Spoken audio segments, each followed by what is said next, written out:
be the food of love, play on. Give me excess of it, that surfeiting the appetite may sicken and so die.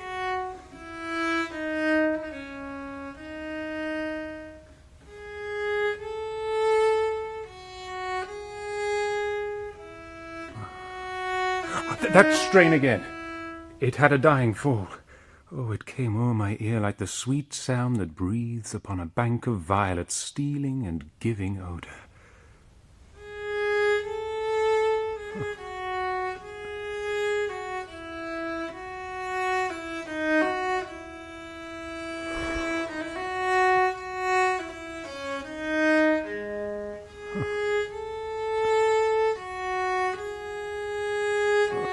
Enough, no more. 'Tis not so sweet now as it was before. O spirit of love, how quick and fresh art thou, that notwithstanding thy capacity receiveth as the sea, naught enters there of what validity and pitch soe'er, but falls into abatement and low price even in a minute. So full of shapes is fancy that it alone is high fantastical. Will you go hunt, my lord?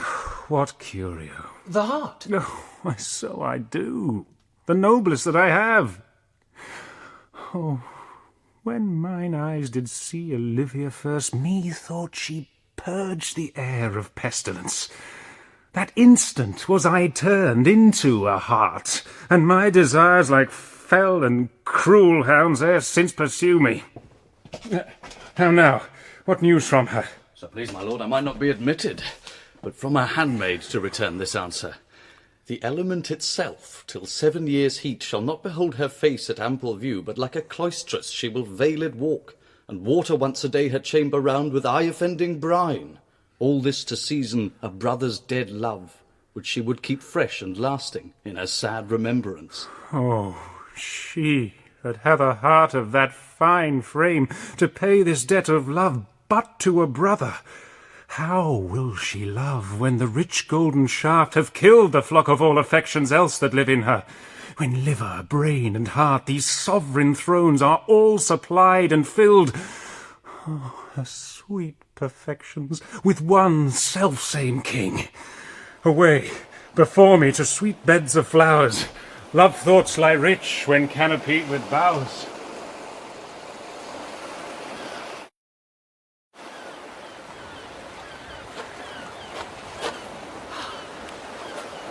What country, friends, is this?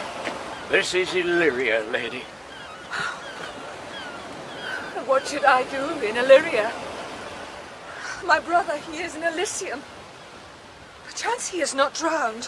What think you, sailors? It is perchance that you yourself were saved. Oh, my poor brother! And so perchance may he be? True, madam. And to comfort you with chance, assure yourself.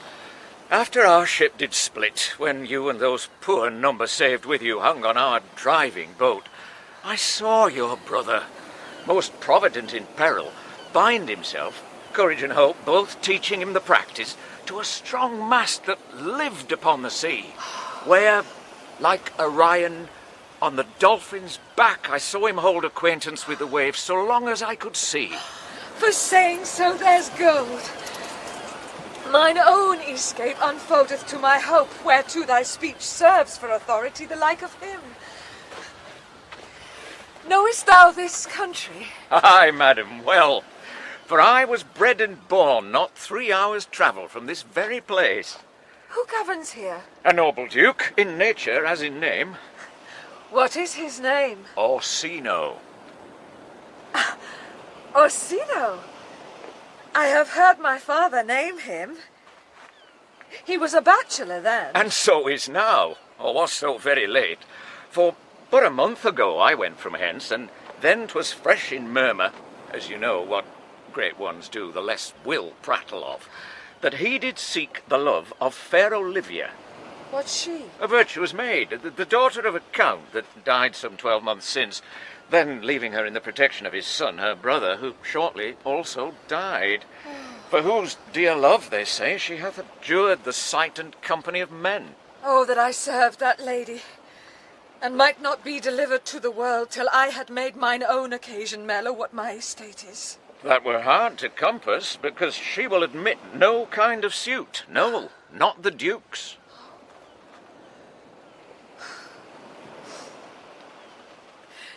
There is a fair behaviour in thee, Captain. And though that nature with a beauteous wall doth oft close in pollution, yet of thee I well believe thou hast a mind that suits with this thy fair and outward character. I prithee, and I'll pay thee bounteously, conceal me what I am, and be my aid for such disguise as haply shall become the form of my intent. I'll serve this Duke. Thou shalt present me as an eunuch to him. It may be worth thy pains, for I can sing and speak to him in many sorts of music that will allow me very worth his service. What else may hap? To time I will commit. Only shape thou thy silence to my wits. Be you his eunuch, and you're mute, I'll be. When my tongue blabs, then let mine eyes not see. I thank thee. Lead me on.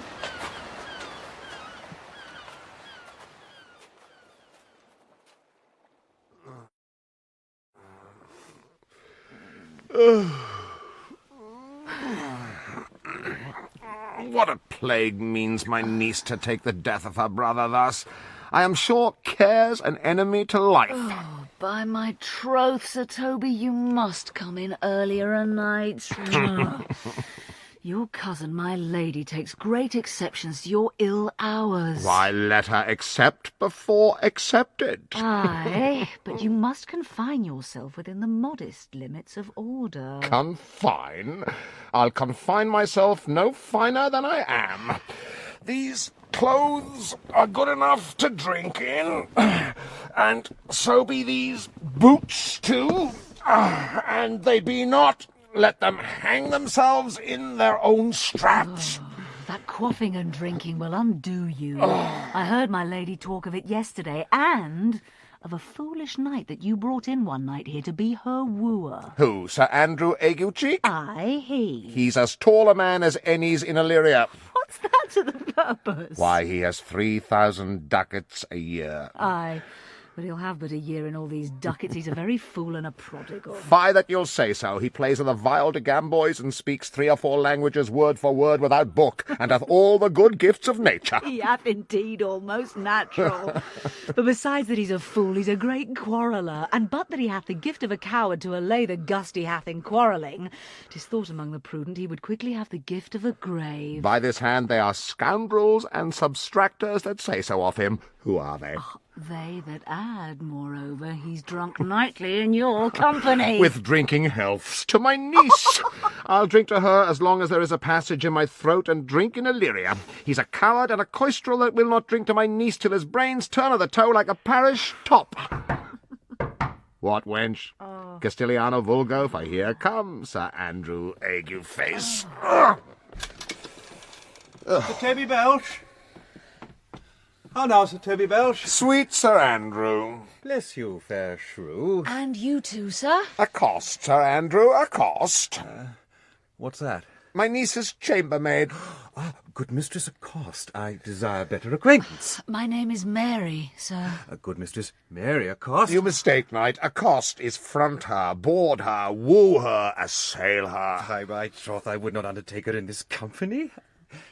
Is that the meaning of accost? Fare you well, gentlemen. And thou that part so, Sir Andrew, would thou mightst never draw sword again. And you part so, mistress, I would I might never draw sword again. Fair lady, do you think you have fools in hand? Sir, I have not you by the hand. Marry, but you shall have, and here's my hand. Now, sir, thought is free. I pray you, bring your hand to the buttery bar and let it drink. Wherefore, sweetheart? What's your metaphor? It's dry, sir. Well, I think so. I'm not such an ass, but I can keep my hand dry. But what's your jest?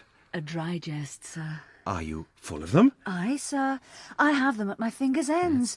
Marry, now I let go your hand. I am barren.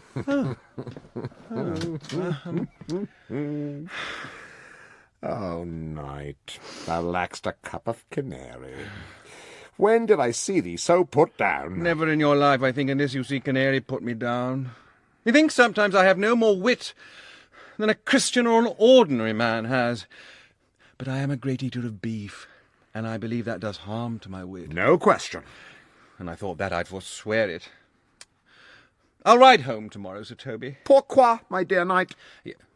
What is pourquoi? Do or not do?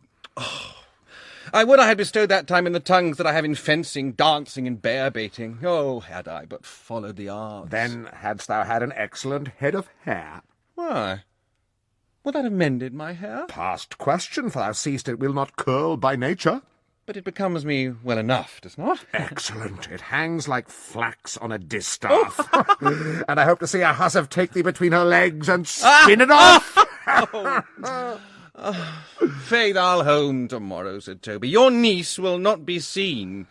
Or if she be, it's 4-1 you'll none of me. The Count himself here hard by woos her. She'll none of the Count. She'll not match above her degree, neither in estate, years, nor wit. I have heard her swear it. Tut! There's life in it, man. I'll stay a month longer. I am a fellow of the strangest mind of the world. I delight in masks and revels, sometimes all together. Art thou good at these kickshaws, knight? As any man in Illyria, whatsoever he be, under the degree of my betters, and yet I will not compare with an old man. What is thy excellence in a galliard, knight? Dave, I can cut a caper. And I can cut the mutton to it. And I think I have the back trick simply as strong as any man in Illyria. Wherefore are these things hid? Wherefore have these gifts a curtain before them? Are they like to take dust like Mistress Maud's picture? Why dost thou not go to church in a galliard and come home in a coranto? My very walk should be a jig. I would not so much as make water, but in a syncopace. What dost thou mean? Is it a world to hide virtues in? I did think by the excellent constitution of thy leg it was formed under the star of a galliard. Aye, 'tis strong. And it does indifferent well in a dun-coloured stock. Shall we set about some revels? What shall we do else? Were we not born under Taurus? Taurus, that's sides and hearts. No, sir, it is legs and thighs. Let me see thee caper. Excellent.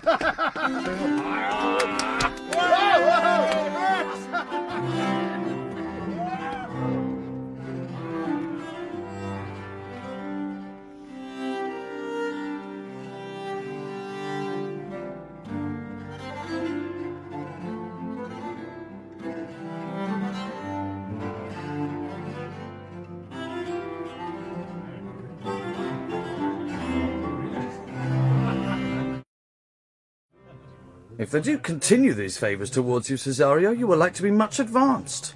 He hath known you but 3 days, and already you are no stranger. You either fear his humour, or my negligence that you call in question the continuance of his love. Is he inconstant, sir, in his favours? No, believe me. I thank you.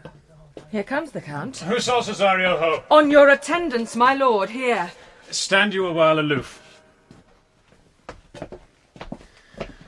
Cesario, thou knowest no less but all. I have unclasped to thee the book even of my secret soul. Therefore, good youth, address thy gate unto her. Be not denied access. Stand at her doors, and tell them there thy fixed foot shall grow till thou have audience. Sure, my noble lord, if she be so abandoned to her sorrow as it is spoke, she never will admit me. Be clamorous, and leap all civil bounds, rather than make unprofited return. Say I do speak with her, my lord, what then? Oh, then, unfold the passion of my love. Surprise her with discourse of my dear faith. It shall become thee well to ag my woes.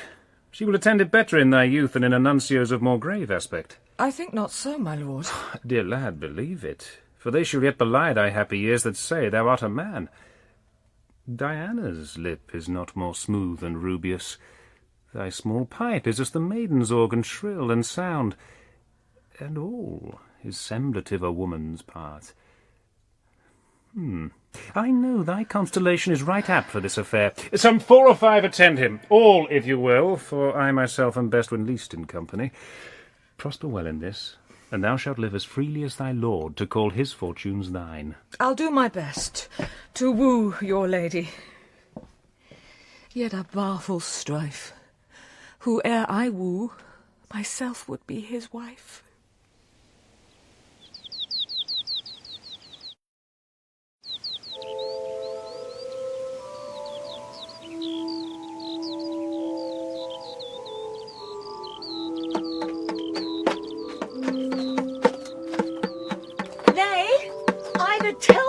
Thou hast been, Feste, or I will not open my lips so wide as a bristle may enter in way of thy excuse.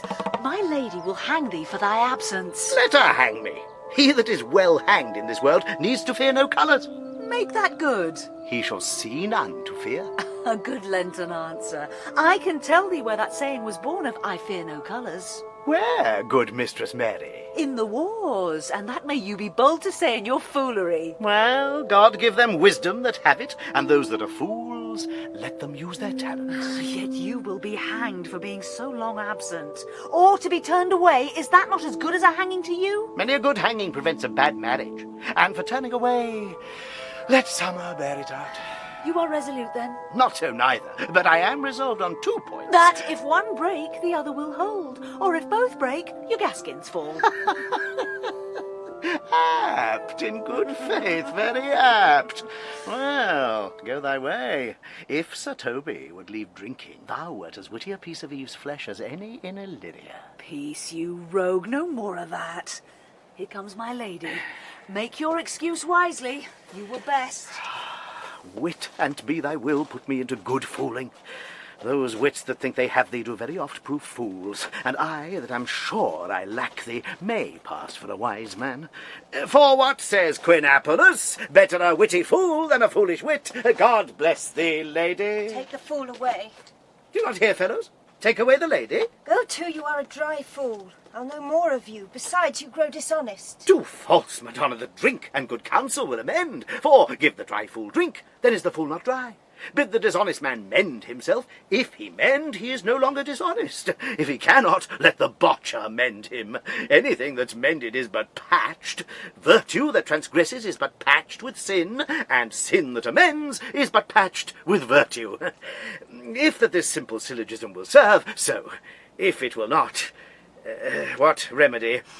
As there is no true cuckold but calamity, so beauty's a flower. The lady bade take away the fool, therefore I say again, take her away. Sir, I bade them take away you. Misprision in the highest degree. Lady, cucullus non facit monarchum. That's as much to say as I wear not motley in my brain. Good Madonna, give me leave to prove you a fool. Can you do it? Dexterously, good Madonna. Make your proof. I must catechize you for it, Madonna. Good my mouse of virtue, answer me. Well, sir, for want of other idleness, I'll bide your proof. Good Madonna, why mourn'st thou? Good fool, for my brother's death. I think his soul is in hell, Madonna. I know his soul is in heaven, fool. The more fool, Madonna, to mourn for your brother's soul being in heaven. Take away the fool, gentlemen. What think you of this fool, Malvolio? Doth he not mend? Yes, and shall do till the pangs of death shake him. Infirmity that decays the wise doth ever make the better fool. God send you, sir, a speedy infirmity for the better increasing your folly. Sir Toby will be sworn that I am no fox, but he will not pass his word for twopence that you are no fool. How say you to that, Malvolio? I marvel your ladyship takes delight in such a barren rascal. I saw him put down the other day with an ordinary fool that has no more brain than a stone. Look you now, he is out of his guard already. Unless you laugh and minister a Cathian to him, he is gagged. I protest I take these wise men that crow so at these set kind of fools no better than the fool's zanies. Oh, you are sick of self-love, Malvolio, and taste with a distempered appetite. To be generous, guiltless, and of free disposition is to take those things for bird bolts that you deem cannon bullets. There is no slander in an allowed fool, though he do nothing but rail, nor no railing in a known discreet man, though he do nothing but reprove. Now, Mercury endue thee with leasing, for thou speak'st well of fools. Madam, there is at the gate a young gentleman much desires to speak with you. From the Count Orsino, is it? I know not, madam. 'Tis a fair young man and well attended. Who of my people hold him in delay? Sir Toby, madam, your kinsman. Fetch him off, I pray you. He speaks nothing but madmen. Fie on him. Madam. Go you, Malvolio. If it be a suit from the Count, I am sick or not at home. What you will to dismiss it. Madam. Now you see, sir, how your fooling grows old, and people dislike it. Thou hast spoke for us, Madonna, as if thy eldest son should be a fool. whose skull Jove crammed with brains. For here he comes, one of thy kin, has a most weak peer mater. By my honour, half drunk. What is he at the gate, cousin? A gentleman. A gentleman. What gentleman? 'Tis a gentleman here. A plague of these pickle herrings. How now, sot? Good Sir Toby. Cousin, how have you come so early by this lethargy? Lechery, I defy lechery. There's one at the gate. Ay, marry, what is he? Let him be the devil, and he will. I cannot. Give me faith, say I. Well, it's all one. What's a drunken man like, fool? Like a drowned man, a fool, and a madman. One draught above heat makes him a fool, the second mads him, and a third drowns him. Go thou and seek the crowner, and let him sit o'er my cuz, for he's in the 3rd degree of drink. He's drowned. Go look after him. He is but mad yet, Madonna. And the fool shall look to the madman. Madam, yond young fellow swears he will speak with you. I told him you were sick. He takes on him to understand so much, and therefore comes to speak with you. I told him you were asleep. He seems to have a foreknowledge of that too, and therefore comes to speak with you. Well, what is to be said to him, lady? He is fortified against any denial. Tell him he shall not speak with me. Has been told so. And he says he'll stand at your door like a sheriff's post and be the supporter to a bench, but he'll speak with you. What kind of man is he? Why, of mankind. What manner of man? Oh, very ill manner. He'll speak with you, will you or no? Of what personage and years is he? Not yet old enough for a man, nor young enough for a boy, as a squash is before 'tis a peascod, or a codling when 'tis almost an apple. 'Tis with him in standing water, between boy and man. He is very well favoured, and he speaks very shrewishly. One would think his mother's milk was scarce out of him. Let him approach. Call in my gentlewoman.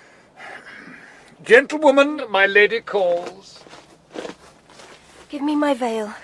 Come, throw it over my face. Madam. We'll once more hear Orsino's embassy. The honourable lady of the house, which is she? Speak to me, I shall answer for her. Your will? Most radiant, exquisite, and unmatchable beauty. I pray you, tell me if this be the lady of the house, for I never saw her. I would be loath to cast away my speech, for besides that it is excellently well penned, I have taken great pains to con it. Good beauties, let me sustain no scorn. I am very comfortable, even to the least sinister usage. Whence came you, sir? I can say little more than I have studied, and that question's out of my part. Good gentleman, give me modest assurance, if you be the lady of the house, that I may proceed in my speech. Are you a comedian? No, my profound heart. And yet by the very fangs of malice I swear I am not that I play. Are you the lady of the house? If I do not usurp myself, I am. Most certain, if you are she, you do usurp yourself. For what is yours to bestow is not yours to reserve. But this is from my commission. I will on with my speech in your praise, and then show you the heart of my message. Come to what is important in it. I forgive you the praise. Alas, I took great pains to study it, and 'tis poetical. It is the more like to be feigned. I pray you keep it in. I heard you a saucy at my gates, and allowed your approach rather to wonder at you than to hear you. If you be not mad, be gone. If you have reason, be brief. 'Tis not that time of moon with me to make one in so skipping a dialogue. Will you hoist sail, sir? Here lies your way. No, good swabber. I am to hull here a little longer. Some mollification for your giant, sweet lady. Tell me your mind. I am a messenger. Sure you have some hideous matter to deliver, when the courtesy of it is so fearful. Speak your office. It alone concerns your ear. I bring no overture of war, no taxation of homage. I hold the olive in my hand. My words are as full of peace as matter. Yet you began rudely. What are you? What would you? The rudeness that hath appeared in me I learned from my entertainment. What I am and what I would are as secret as maidenhead. To your ears, divinity. To any others, profanation. Give us the place alone. We will hear this divinity. Now, sir, what is your text?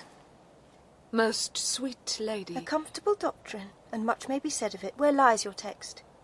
In Orsino's bosom. In his bosom? In what chapter of his bosom? To answer by the method, in the first of his heart. Oh, I have read it. It is heresy.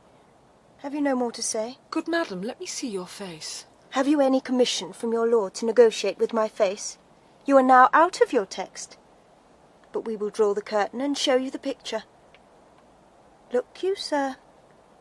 Such a one I was this present. Is not well done? Excellently done, if God did all. 'Tis in grain, sir. 'Twill endure wind and weather. 'Tis beauty truly blent, whose red and white nature's own sweet and cunning hand laid on. Lady, you are the cruelest she alive, if you will lead these graces to the grave, and leave the world no copy. Oh, sir, I will not be so hard-hearted. I will give out divers schedules of my beauty. It shall be inventoried, and every particle and utensil labelled to my will, as item, 2 lips in different red, item, 2 grey eyes with lids to them, item, 1 neck, 1 chin, and so forth. Were you sent hither to praise me? I see you what you are. You are too proud. But if you were the devil, you are fair. My lord and master loves you. Oh, such love could be but recompensed though you were crowned the nonpareil of beauty. How does he love me? With adorations, fertile tears, with groans that thunder love, with sighs of fire. Your lord does know my mind. I cannot love him. Yet I suppose him virtuous, know him noble, of great estate, of fresh and stainless youth, in voices well divulged, free, learned, and valiant, and in dimension and the shape of nature a gracious person, but yet I cannot love him. He might have took his answer long ago. If I did love you in my master's flame, with such a suffering, such a deadly life, in your denial I would find no sense. I would not understand it. Why, what would you? Make me a willow cabin at your gate, and call upon my soul within the house. Write loyal cantons of contemned love, and sing them loud, even in the dead of night. Hallow your name to the reverberate hills, and make the babbling gossip of the air cry out, Olivia. Oh, you should not rest between the elements of air and earth, but you should pity me. You might do much. What is your parentage? Above my fortunes, yet my state is well. I am a gentleman. Get you to your lord. I cannot love him. Let him send no more. Unless perchance you come to me again, to tell me how he takes it. Fare you well. I thank you for your pains. Spend this for me. I am no feed post, lady. Keep your purse. My master, not myself, lacks recompense. Love make his heart of flint that you shall love, and let your fervour, like my master's be, placed in contempt. Farewell, fair cruelty. What is your parentage? Above my fortunes, yet my state is well. I am a gentleman, I'll be sworn thou art. Thy tongue, thy face, thy limbs, actions, and spirit do give thee fivefold place. Not too fast. Soft, soft. Unless the master were the man, how now? Even so quickly may one catch the plague. Methinks I feel this youth's perfections with an invisible and subtle stealth to creep in at mine eyes. Well, let it be. What ho, Malvolio! Here, madam, at your service. Run after that same peevish messenger, the county's man. He left this ring behind him. Would I or not, tell him I'll none of it. Desire him not to flatter with his lord, nor hold him up with hopes. I am not for him. If that the youth will come this way tomorrow, I'll give him reasons for it. Hie thee, Malvolio. Madam, I will. I do I know not what, and fear to find mine eye too great a flatterer for my mind. Fate, show thy force. Ourselves we do not owe. What is decreed must be, And be this so?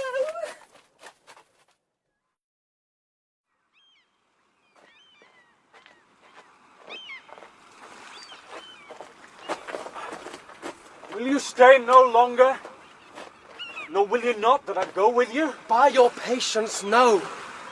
My stars shine darkly over me. The malignancy of my fate might perhaps distemper yours, therefore I shall crave of you your leave that I may bear my evils alone. It were a bad recompense for your love to lay any of them on you. Let me know of you, whither you are bound. No, sooth, sir. My determinate voyage is mere extravagancy. But I perceive in you so excellent a touch of modesty that you will not extort from me what I am willing to keep in.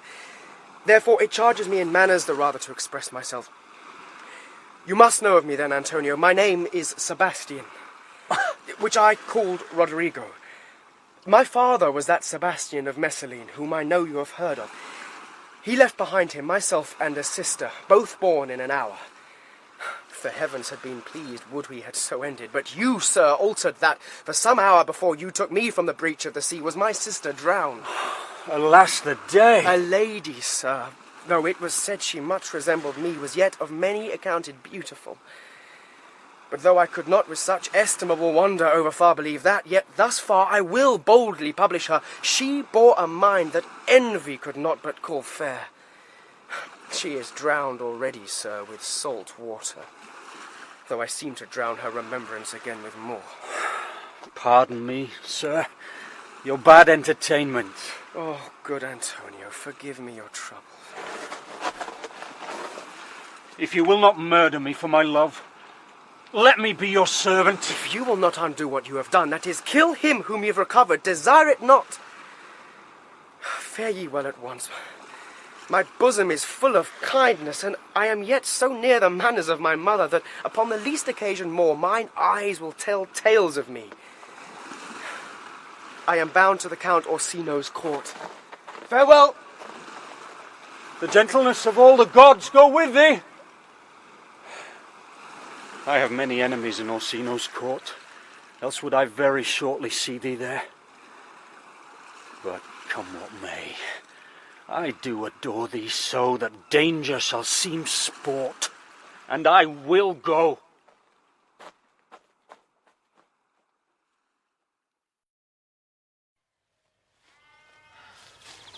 Will you not even now with the Countess Olivia? Even now, sir, on a moderate pace, I have since arrived, but hither. She returns this ring to you. You might have saved me my pains to have taken it away yourself. She adds, moreover, that you should put your lord into a desperate assurance she will none of him. And one thing more, that you be never so hardy to come again in his affairs, lest it be to report your lord's taking of this, receive it so. She took the ring of me. I'll none of it. So come, sir, you peevishly threw it to her, and her will is it should be so returned. If it be worth stooping for, there it lies in your eye. If not, be it his that finds it. I left no ring with her. What means this, lady? Fortune forbid my outside have not charmed her. She made good view of me, indeed so much that methought her eyes had lost her tongue, for she did speak in starts distractedly. She loves me, sure. The cunning of her passion invites me in this churlish messenger. None of my lord's ring? Why, he sent her none. I am the man, if it be so as 'tis. Poor lady, she were better love a dream. Disguise. I see thou art a wickedness, wherein the pregnant enemy does much. How easy is it for the proper false in women's waxen hearts to set their forms? Alas, our frailty is the cause, not we. For such as we are made of, such we be. How will this fadge? My master loves her dearly, and I, poor monster, fond as much on him, as she, mistaken, seems to dote on me. What will become of this? As I am man, my state is desperate for my master's love. As I am woman, now, alas the day, what thriftless sighs shall poor Olivia breathe? Oh, Time, thou must untangle this, not I. It is too hard a knot for me to untie.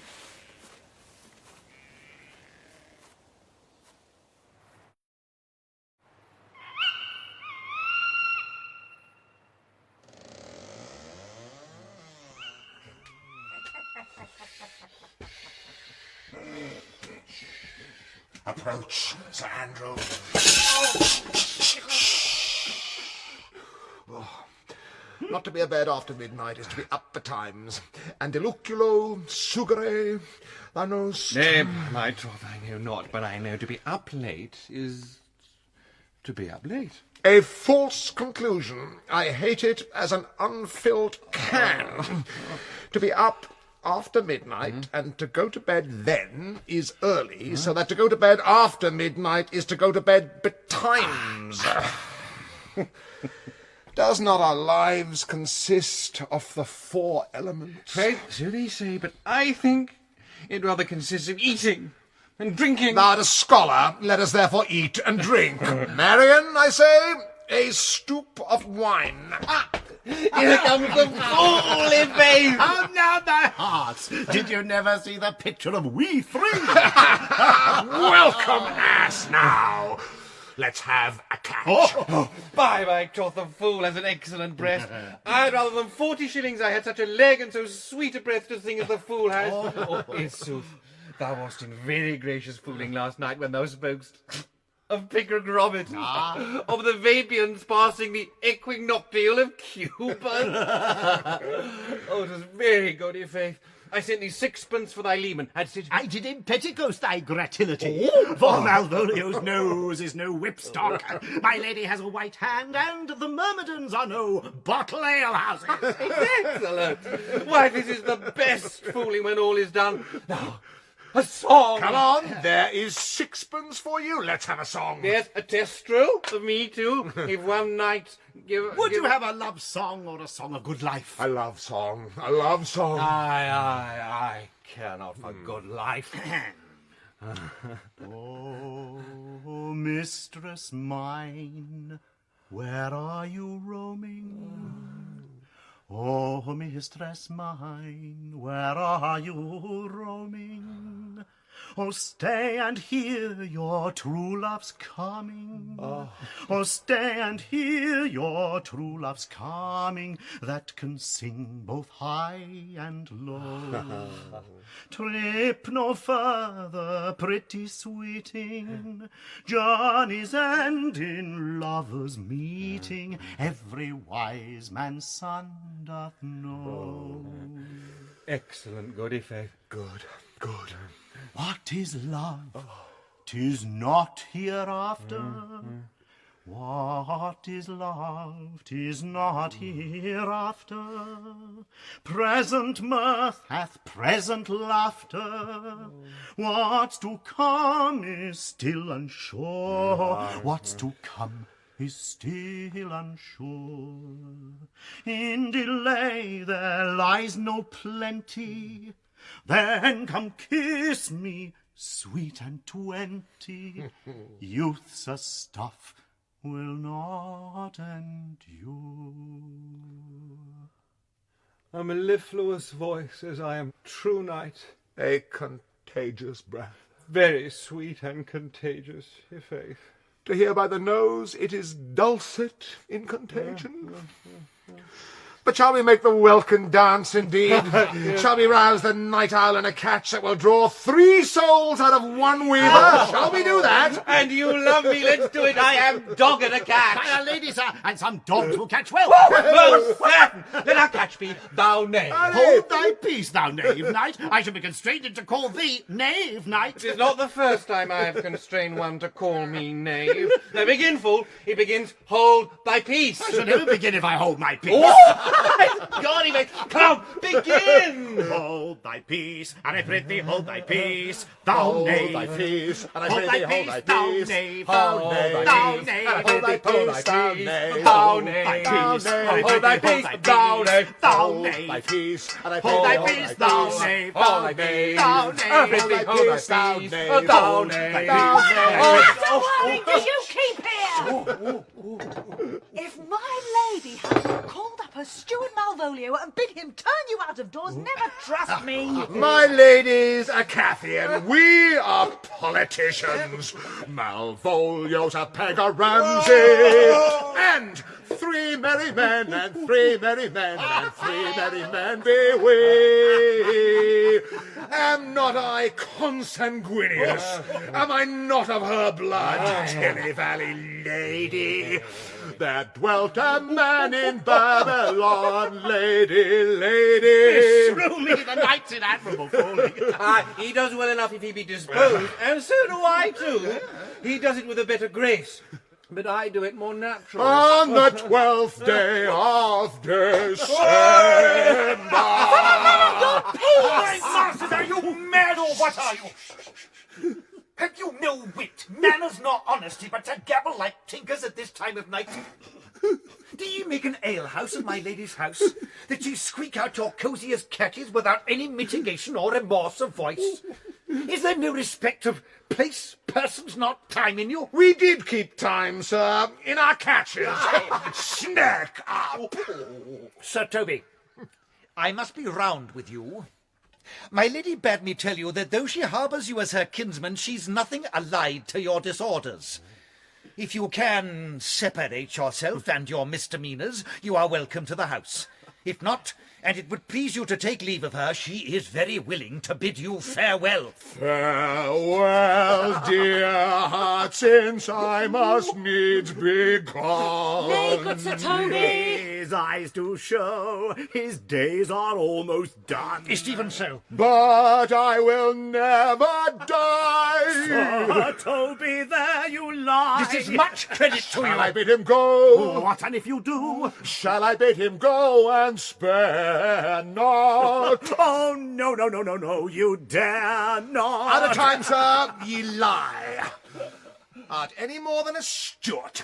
Dost thou think because thou art virtuous there shall be no more cakes and ale? Yes, by St. Anne, and ginger shall be hot in the mouth too. Thou art in the right. Go, sir. Rub your chain with crumbs. A stoop of wine, Maria. Mistress Mary, if you prize my lady's favour at anything more than contempt, you would not give means for this uncivil rule. She shall know of it by this hand. Go shake your ears! 'Twere as good a deed as to drink when a man's a-hungry, to challenge him the field, and then to break promise with him and make a fool of him. Do it, knight. I'll write thee a challenge, or I'll deliver thy indignation to him by word of mouth. Sweet Sir Toby, be patient for tonight. Since the youth of the Count's was today with my lady, she is much out of quiet. For Monsieur Malvolio, let me alone with him. If I do not gull him into an A-word and make him a common recreation, do not think I have wit enough to lie straight in my bed. I know I can do it. Possess us. Tell us something of him. Marry, sir, sometimes he is a kind of Puritan. If I thought that, I'd beat him like a dog. What, for being a Puritan? Thy exquisite reason, dear knight. I have no exquisite reason for it, but I have reason good enough. The devil a Puritan that he is, or anything constantly but a time-pleaser. An affectioned ass that cons state without book and utters it by great swaths. The best persuaded of himself, so crammed, as he thinks, with excellencies, that it is his grounds of faith that all that look on him love him. And on that vice in him will my revenge find notable cause to work. What wilt thou do? I will drop in his way some obscure epistles of love, wherein, by the colour of his beard, the shape of his leg, the manner of his gait, the expression of his eye, forehead, and complexion, he shall find himself most feelingly personated. I can write very like my lady, your niece. On a forgotten matter, we can hardly make distinction of our hands. Excellent, I smell a device. I have it in my nose too. He shall think by the letters that thou wilt drop that they come from my niece and that she's in love with him. My purpose is indeed a horse of that colour. And your horse now would make him an ass. As I doubt not. Oh, 'twill be admirable. Oh, sport royal, I warrant you. I know my physic will work with him. I will plant you two, and let the fool make a third, where he shall find the letter. Observe his construction of it. For this night, to bed, and dream on the event. Farewell. Good night, Penthesia. Before me, she's a good wench. She's a beagle, true bred, and one that adores me.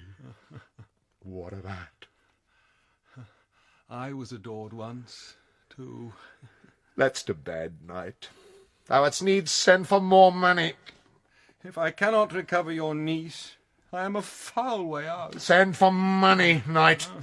If thou hast her not at the end, call me cut. If I do not, never trust me.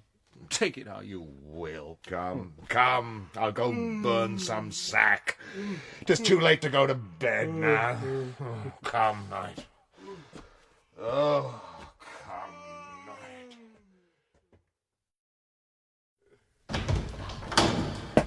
Give me some music. Now, good morrow, friends. Good morrow. Good morrow. Now, good Cesario. But that piece of song, that old and antique song we heard last night, methought it did relieve my passion much, more than light airs and recollected terms of these most brisk and giddy-paced times. Come, but one verse. He is not here, so please your lordship, that should sing it. Who was it? Feste, the jester, my lord. A fool that the Lady Olivia's father took much delight in. He is about the house. Seek him out, and play the tune the while.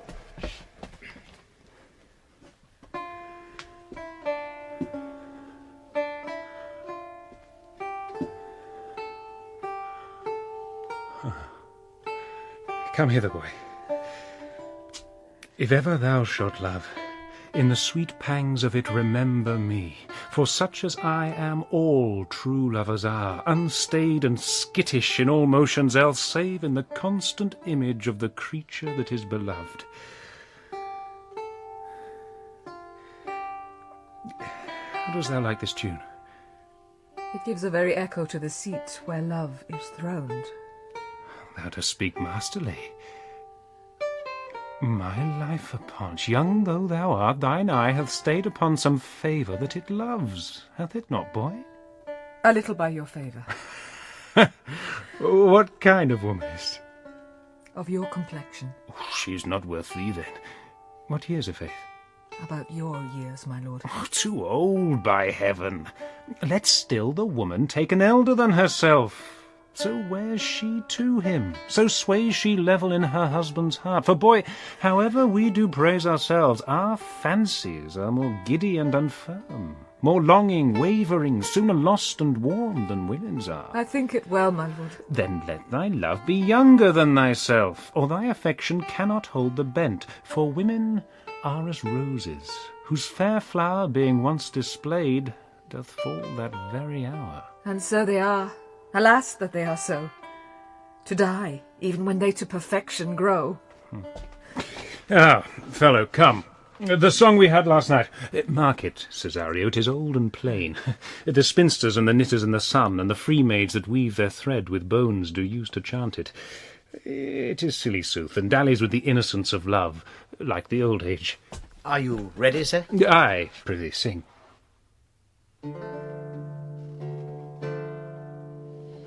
Come away, death, and in sad cypress let me be laid.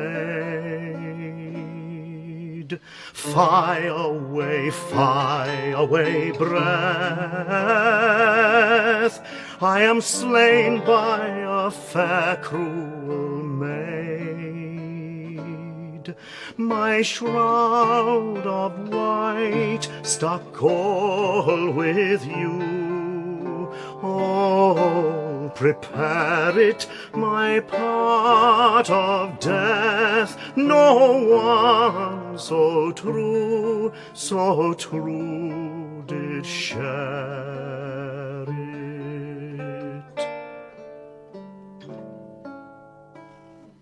Not a flower sweet, On my black coffin let there be strewn not a friend greet my poor corpse where my bones shall be thrown. A thousand sighs to save lay me, oh, where sad true lover never find my grave to weep there.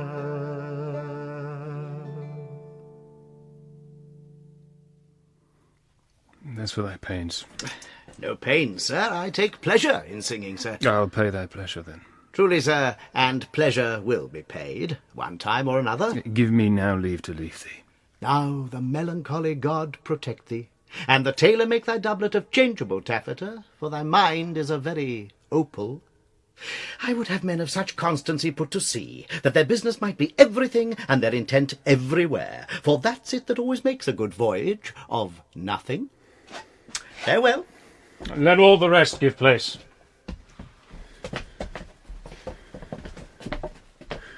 Once more, Cesario, get thee to yon same sovereign cruelty. Tell her my love, more noble than the world, prizes not quantity of dirty lands. The parts that fortune hath bestowed upon her, tell her I hold as giddily as fortune. But 'tis that miracle and queen of gems that nature pranks her in attracts my soul. But if she cannot love you, sir... I cannot be so answered. Sooth, but you must. Say that some lady, as perhaps there is, hath for your love as great a pang of heart as you have for Olivia. You cannot love her, you tell her so. Must she not then be answered? There is no woman's sides can bide the beating of so strong a passion as love doth give my heart. No woman's heart so big to hold so much. They lack retention. Alas, their love may be called appetite. No motion of the liver, but the palate that suffers surfeit, cloyment, and revolt. But mine is all as hungry as the sea, and can digest as much. Make no compare between that love a woman can bear me, and that I owe Olivia. Aye, but I know... What dost thou know? Too well what love women to men may owe. In faith they are as true of heart as we. My father had a daughter, loved a man, as it might be perhaps were I a woman, I should your lordship. What's her history? A blank, my lord. She never told her love, but let concealment like a worm i' the bud feed on her damask cheek. She pined in thought, and with a green and yellow melancholy she sat like Patience on a monument, smiling at grief. Was not this love indeed? We men may say more, swear more, but indeed our shows are more than will. For still we prove much in our vows, but little in our love. But died thy sister of her love, my boy? I am all the daughters of my father's house. And all the brothers too. And yet I know not. Sir, shall I to this lady? Aye, that's the theme. To her in haste. Give her this jewel. Say my love can give no place, bide no denay.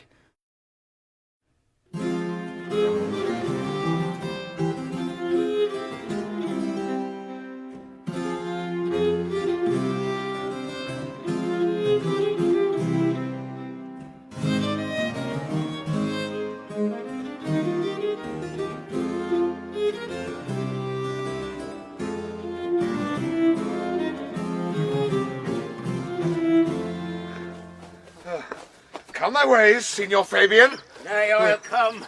Oh, if I lose a scruple of this sport, let me be boiled to death with melancholy. Wouldst thou not be glad to have the niggardly, rascally sheep-biter come by some notable shame? I would exult, man. You know he brought me out of favour with my lady about a bear baiting here. To anger him, we'll have the bear again, and we will fool him black and blue, shall we not, Sir Andrew? And we do not. It is pity of our lives. Here comes the little villain. How now, my metal of India? Get ye all three into the box tree. Malvolio's coming down this walk. He's been yonder in the sun practising behaviour to his own shadow this half hour. Ugh. Observe him for the love of mockery, for I know this letter will make a contemplative idiot of him. Close in the name of jesting.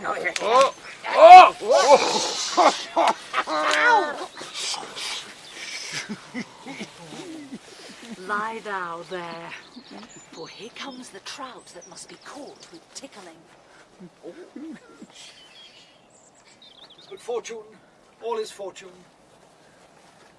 Maria once told me she did affect me, and I have heard herself come thus near that should she fancy, it should be one of my complexion. Besides, she uses me with a more exalted respect than anyone else that follows her. What should I think of? Here's an overweening rogue. Peace. Contemplation makes a rare turkey cock of him. How he jets under his advanced plumes. Why don't you so beat the rogue? Peace, I say. To be Count Malvolio. Oh, rogue. Pistol him. Peace, peace. There is example for it. The lady of the Strachey married the yeoman of the wardrobe. Vile Jezebel. Oh, peace. Now he's deeply in. Look how imagination blows him. Having been 3 months married to her, sitting in my state. Oh, for a stone bowl to hit him in the eye. Calling my officers about me in my branched velvet gown. Having come from a daybed where I have left Olivia sleeping. Fire and brimstone. Peace, peace. And then, to have the humour of state, and after a demure travel of regard, telling them I know my place as I would they should do theirs, to ask for my kinsman, Toby. Bolts and shackles. Oh, peace, peace, peace. Now. 7 of my people with an obedient start make out for him. I frown the while, and perchance wind up my watch, or play with my, some rich jewel. Toby approaches, curtsies there to me. Shall this fellow live? But though our silence be drawn from us by the ears, yet peace. I extend my hand to him thus, quenching my familiar smile with an austere regard of control. And does not Toby take you a blow of the lips, then? Saying, Cousin Toby, my fortunes, having cast me on your niece, give me this prerogative of speech. What? You must amend your drunkenness. Ouch! Nay, patience, or we break the sinews of our plot. Besides, you waste the treasure of your time with a foolish knight. That's me, I warrant you. One Sir Andrew. I knew 'twas I for many do call me fool. What employment have we here? Now is the woodcock near the jade. Oh, peace, and the spirit of humours intimate reading aloud to him. By my life, this is my lady's hand.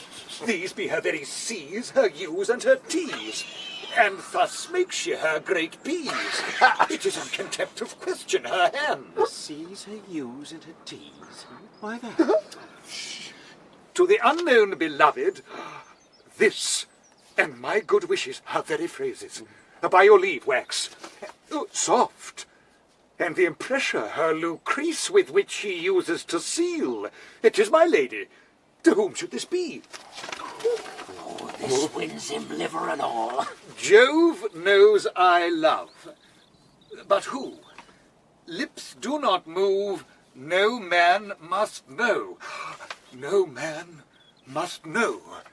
What follows? Oh, the number's altered. No man must know. If this should be thee, Malvolio. Marry, hang me, Brock. I may command where I adore, but silence like a Lucrece knife, with bloodless stroke my heart doth gore. M-O-A-I doth sway my life. A fustian riddle. Excellent wench, say I. M-O-A-I. eye doth sway my life. Nay, but first, let me see. Oh, what dish of poison has she dressed him? And with what wing this Staniel checks it? I may command where I adore. Why? She may command me. I serve her. She is my lady. Why, this is evident to any formal capacity. There is no abstraction in this. And the end. What should that alphabetical position portend? Oh, if I could make that resemble something in me. Softly. M-O-A-I. Oh, I make up that. He is now at a cold scent. Soda will cry upon it for all this, though it be as rank as a fox. Malvolio? Yeah. Why, that begins my name. Did not I say we'd work it out? The cur is excellent at faults. But then there is no consonancy in the sequel that suffers under probation. A should follow, but O does. And O shall end, I hope. I'll cudgel him and make him cry. And then I comes behind. Aye, and you had any eye behind you, you might see more detraction at your heels and fortunes before you. M-O-A-I. This simulation is not as the former. And yet, to crush this a little, it would bow to me, for every one of these letters are in my name. Oh, soft. Here follows prose. If this fall into thy hand, revolve. In my stars I am above thee, but be not afraid of greatness. Some are born great, some achieve greatness, and some have greatness thrust upon them. Thy fates open their hands. Let thy blood and spirit embrace them, and to inure thyself to what thou art like to be, cast thy humble slough and appear fresh. Be opposite with a kinsman, surly with servants. Let thy tongue tang arguments of state. Put thyself into the trick of singularity. She thus advises thee that sighs for thee. Remember who commended thy yellow stockings, and wished to see thee ever cross-gartered. I say remember. Go to, thou art made if thou desirest to be so. If not, let me see thee a steward still, the fellow of servants and not worthy to touch fortune's fingers. Farewell, she that would alter services with thee, the fortunate unhappy. Daylight and champagne discovers not more. This is open. I will be proud. I will read politic authors. I will baffle Sir Toby. I will wash off gross acquaintance. I will be point device, the very man. I do not now fool myself to let imagination jade me, for every reason excites to this, that my lady loves me. She did commend my yellow stockings of late. She did praise my leg being cross-gartered, and in this she manifests herself to my love, and with a kind of injunction drives me to these habits of her liking. I thank my stars. I am happy. I will be strange, stout, in yellow stockings and cross-gartered, even with the swiftness of putting on. Oh, Jove and my stars be praised. Here is yet a postscript. Thou canst not choose but know who I am.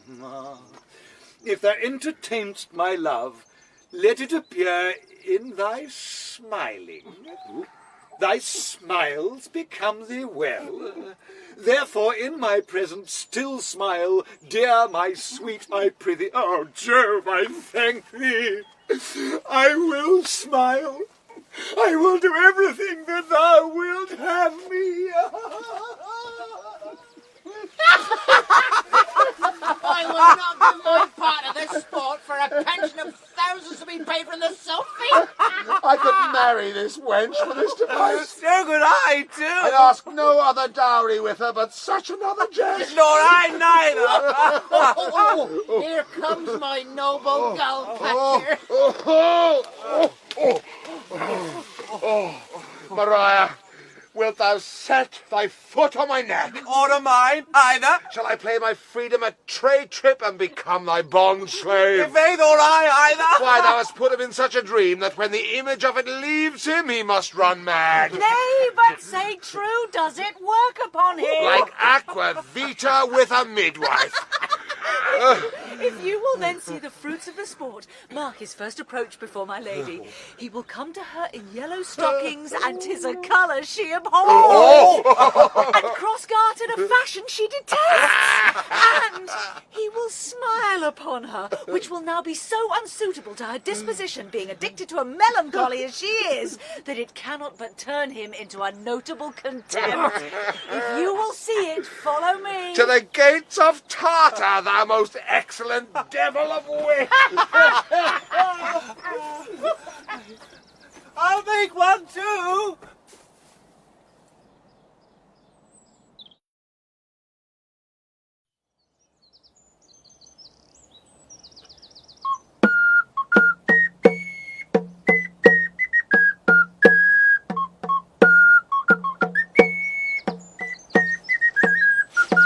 Save thee, friend, and thy music. Dost thou live by thy tabor? No, sir. I live by the church. Art thou a churchman? No such matter, sir. I do live by the church, for I do live at my house, and my house doth stand by the church. So thou mayst say the king lies by a beggar, if a beggar dwell near him, or the church stands by thy tabor, if thy tabor stand by the church. You have said, sir. To see this age, a sentence is but a cheverel glove to a good wit. How quickly the wrong side may be turned outward. Nay, that's certain. They that dally nicely with words may quickly make them wanton. I would therefore my sister had had no name, sir. Why, man?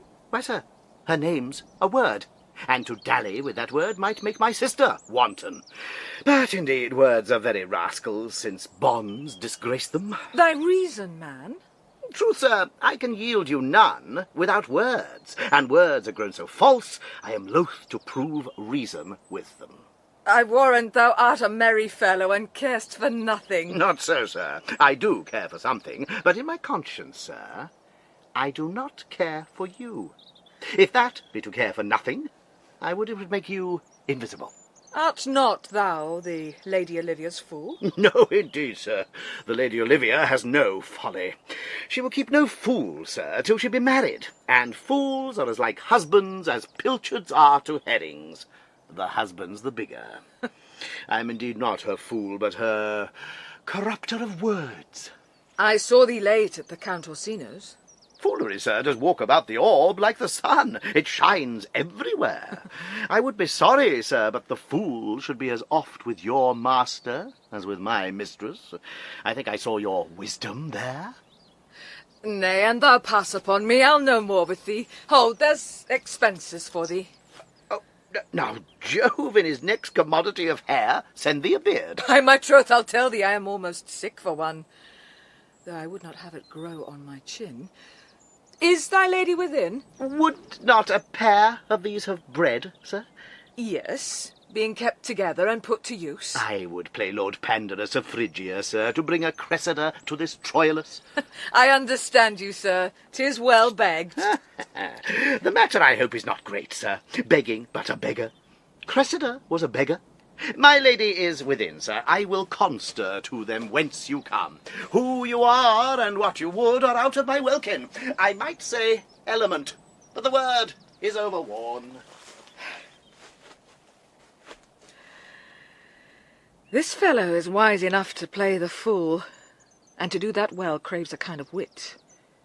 He must observe their mood on whom he jests, the quality of persons, and the time. Not like the haggard check at every feather that comes before his eye. This is a practice, as full of labour as a wise man's art. For folly that he wisely shows is fit, but wise men, folly fall'n, quite taint their wit. Save you, gentlemen. And you, sir? Dieu vous garde, monsieur. Et vous aussi, votre serviteur. I hope so you are. And I am yours. Will you encounter the house? My niece is desirous you should enter, if your trade be to her. I am bound to your niece, sir. I mean, she is the list of my voyage. Taste your legs, sir. Put them to motion. My legs do better understand me, sir, than I understand what you mean by bidding me taste my legs. I mean, to go, sir. To enter. I will answer you with gate and entrance, but we are prevented.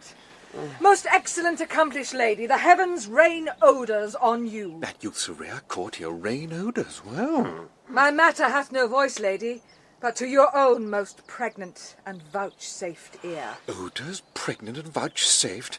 I'll get 'em all three already. Let the garden door be shut, and leave me to my hearing. Oh.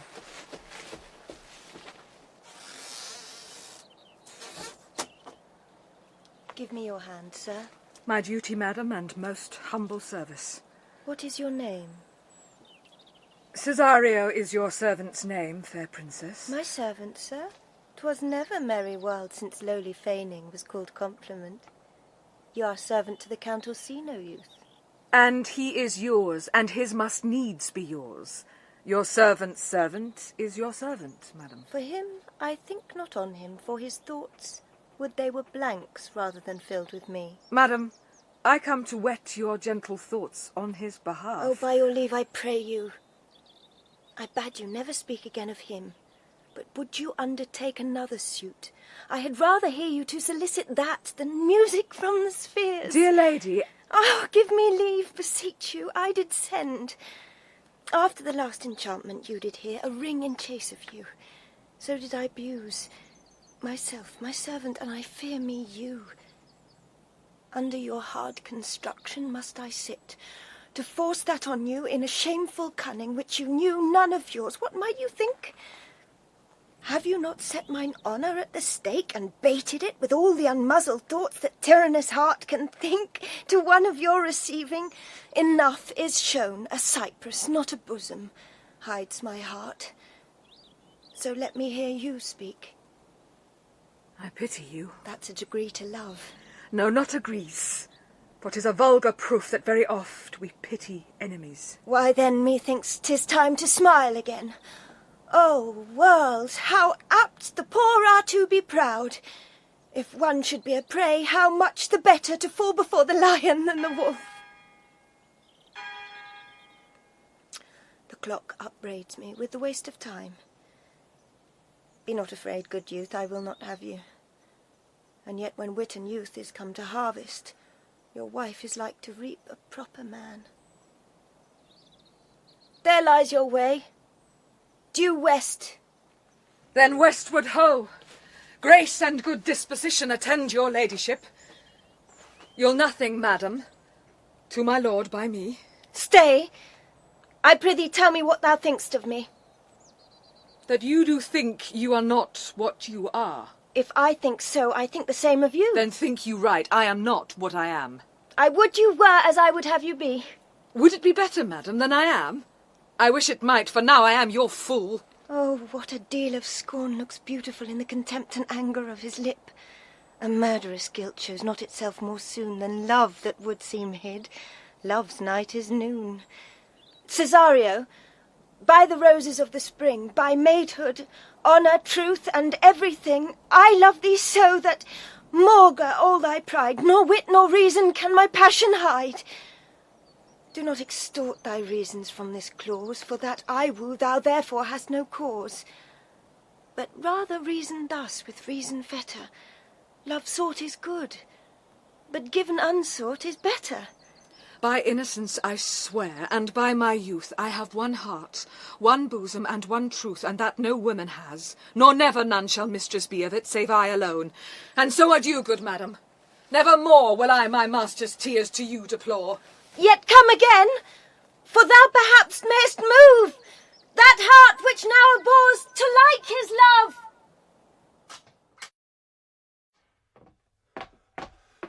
No, faith, I'll not stay a jot longer. Thy reason, dear Venom, give thy reason. You must needs yield your reason, Sir Andrew. Mary, I saw your niece do more favours to the Count's serving man than ever she bestowed upon me. I saw it in the orchard. Did she see thee the while, old boy? Tell me that. As plain as I see you now. Ah, this was a great argument of love in her toward you.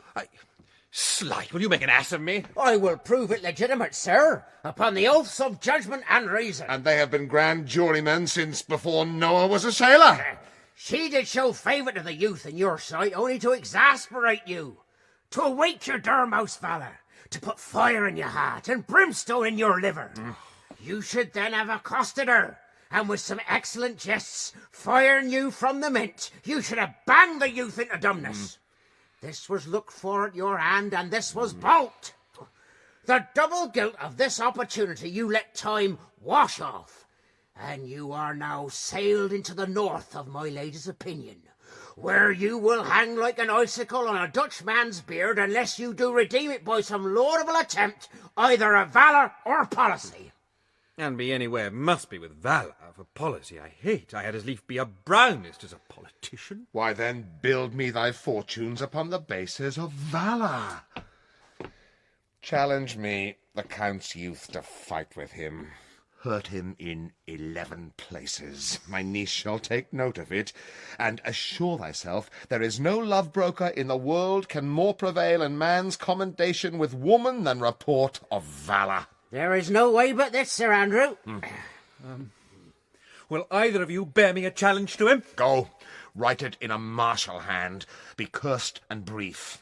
It is no matter how witty, so it be eloquent and full of invention. Taunt him with the license of ink. If thou thou'st him some thrice, it shall not be amiss. And as many lies as will lie in thy sheet of paper, although the sheet were big enough for the bed of ware in England, shed 'em down. Go about it. Let there be gall enough in thy ink. Though thou write with a goose pen, no matter. About it! Where shall I find you? We'll call thee at the Cabiculo. Go! This is a dear mannikin to you, Sir Toby. I have been dear to him, lad, some 2,000 strong or so. We shall have a rare letter from him, but you'll not deliver it. Never trust me, then. And by all means, stir on the youth to answer. I think oxen and wain ropes cannot hail them together. For Andrew, if he were opened and you find so much blood in his liver as will clog the foot of a flea, I'll eat the rest of the anatomy. Oh, and his opposite, the youth, bears in his visage no great presage of cruelty. Look where the youngest wren of mine comes. If you desire the spleen, and will laugh yourselves into stitches, follow me. Yond gull Malvolio is turned heathen, a very renegado, for there is no Christian that means to be saved by believing rightly can ever believe such impossible passages of grossness. He's in yellow stockings! And cross-gartered! Most villainously! Like a pedant that keeps a school in the church. I have dogged him like his murderer. He does obey every point of the letter that I dropped to betray him. He does smile his face into more lines than is in the new map with the augmentation of the Indies. You have not seen such a thing as 'tis. I can hardly forbear hurling things at him. I know my lady will strike him. If she do, he'll smile and take it for a great favour. Come, bring us where he is.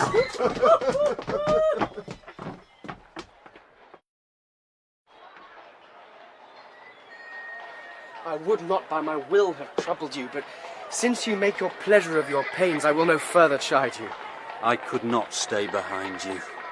My desire, more sharp than filed steel, did spur me forth, and not all love to see you, though so much as might have drawn one to a longer voyage, but jealousy what might befall your travel, being skilless in these parts, which to a stranger, unguided and unfriended, often prove rough and unhospitable.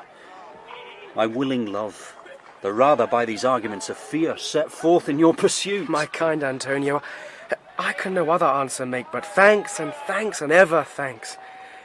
And oft good turns are shuffled off with such uncurrent pay, but were my worth, as is my conscience, firm, you should find better dealing. What's to do? Should we go see the relics of this town? Tomorrow, sir. Best first go see your lodging. I am not weary, and 'tis long tonight. I pray you, let us satisfy our eyes with the memorials and the things of fame that do renown this city. Would you pardon me? I do not without danger walk these streets. Once, in a sea fight against the Count his galleys, I did some service. Of such note indeed, that were I ta'en here, it would scarce be answered. Belike you slew great number of his people. The offence is not of such a bloody nature. Albeit the quality of the time and quarrel might well have given us bloody argument. It might have since been answered in repaying what we took from them, which for traffic's sake most of our city did. Only myself stood out, for which if I be lapsed in this place, I shall pay dear. Do not then walk too open. It doth not fit me. Hold, sir, here's my purse. In the south suburbs at the Elephant is best to lodge. I will bespeak our diet, whilst you beguile the time and feed your knowledge with viewing of the town. There shall you have me. Why I your purse? Haply your eye shall light upon some toy you have desire to purchase. And your store, I think, is not for idle market, sir. I'll be your purse bearer, and leave you for an hour. To the Elephant. I do remember.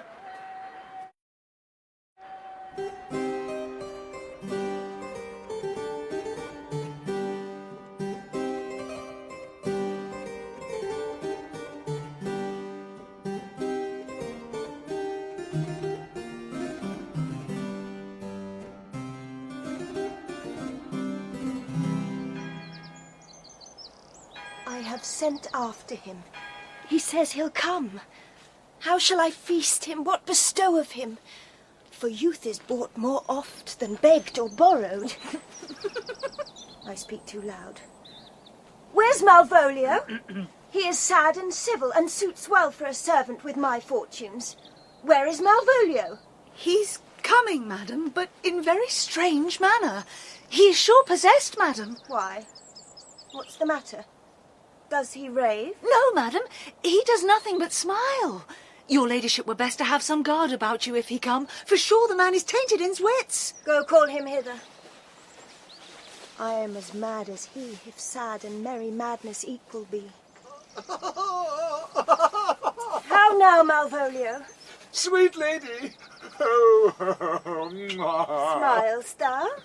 I sent for thee upon a sad occasion. Sad lady!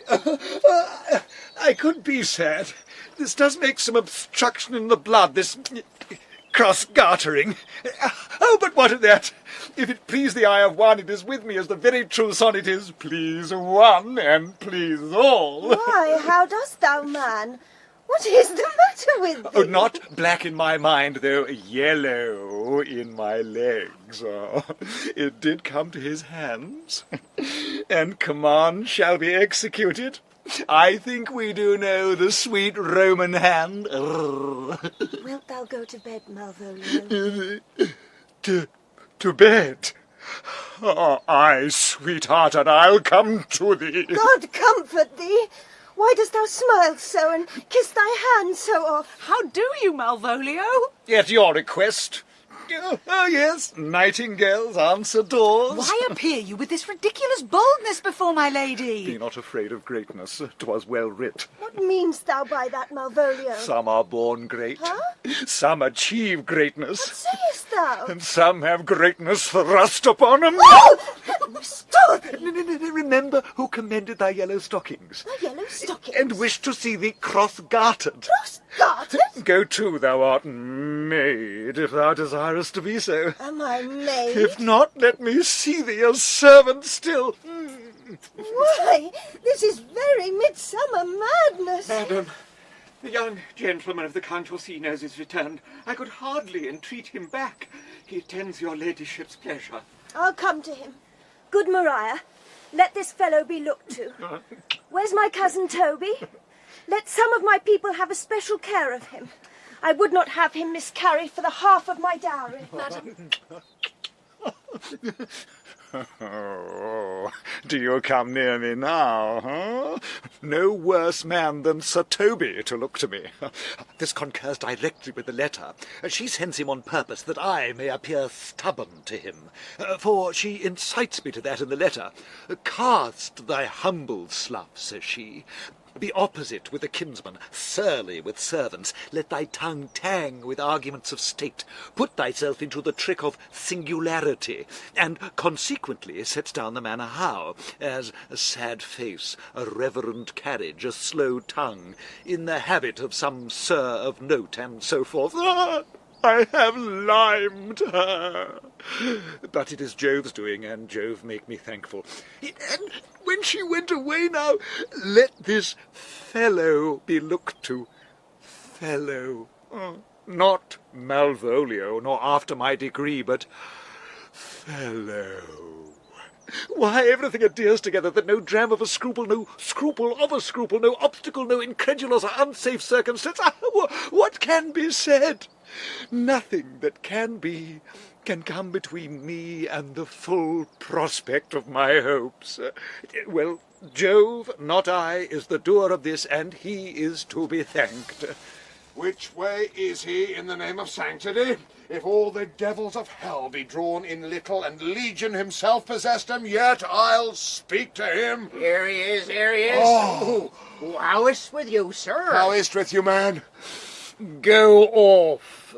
I discard you. Let me enjoy my private. Go off. Lo, how hollow the fiend speaks within him. Did not I tell you? Sir Toby, my lady prays you to have a care of him. Ah, does she so? Go to. Peace, peace. We must deal gently with him. Let me alone. How do you, Malvolio? How is't with you? What man defy the devil? Consider he's an enemy to mankind. Do you know what you say? Are you? And you speak ill of the devil, how he takes it at heart. Pray God he be not bewitched. Oh, carry his water to the wise woman. Marry, and it shall be done tomorrow morning if I live. My lady would not lose him for more than I'll say. How now, mistress? Oh, Lord! Prithee, hold thy peace. This is not the way. Do you not see? You move him. Let me alone with him. No way but gentleness. Oh. Gently.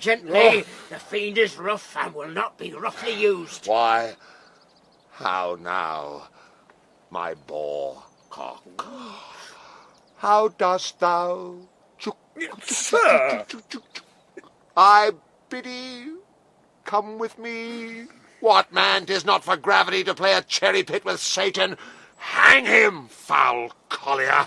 Get him to say his prayers, good Sir Toby. Get him to pray. My prayers, minx? No, I warrant you, he will not hear of godliness. Go hang yourselves all. You are idle, shallow things. I am not of your element. You shall know more hereafter.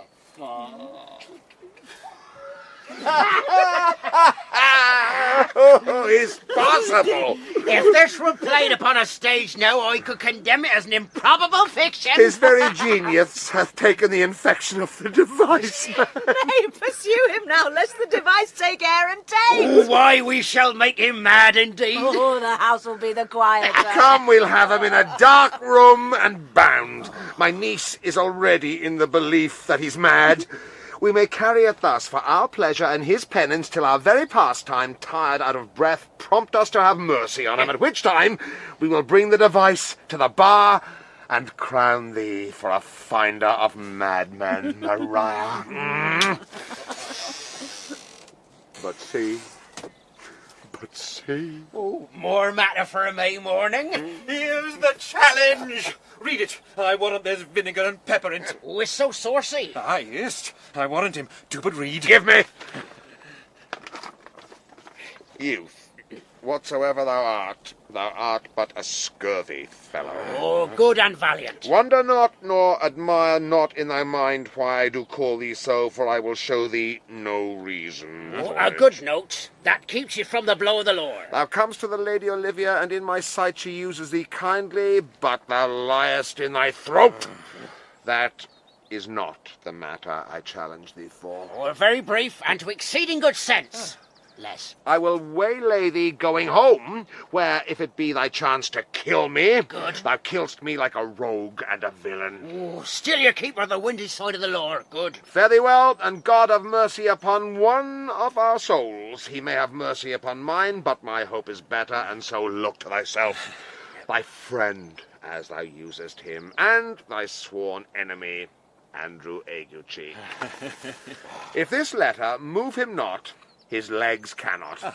I'll give it him. You may have very fit occasion for it. He is now in some commerce with my lady, and will by and by depart. Go, Sir Andrew. Scout me for him at the corner of the orchard like a bum bailey. So soon as ever thou seest him, draw. And as thou drawest, swear horrible. For it comes to pass oft that a terrible oath with a swaggering accent sharply twanged off gives manhood more approbation than ever proof itself would have earned it. Away! Nay, let me alone for swearing! Now will not I deliver his letter, for the behaviour of the young gentleman gives him out to be of good capacity and breeding. His employment between his lord and my niece confirms no less. Therefore, this letter, being so excellently ignorant, will breed no terror in the youth. He will find it comes from a clodpole. But, sir, I will deliver his challenge by word of mouth. Set upon Aguecheek a notable report of valour, and drive the gentleman, as I know his youth will aptly receive it, into a most hideous opinion of his rage, skill, fury, and impetuosity. This will so fright them both that they will kill one another by the look, like cockatrices. Here he comes with your niece. Give them way till he take leave, and presently after him. I will meditate the while upon some horrid message.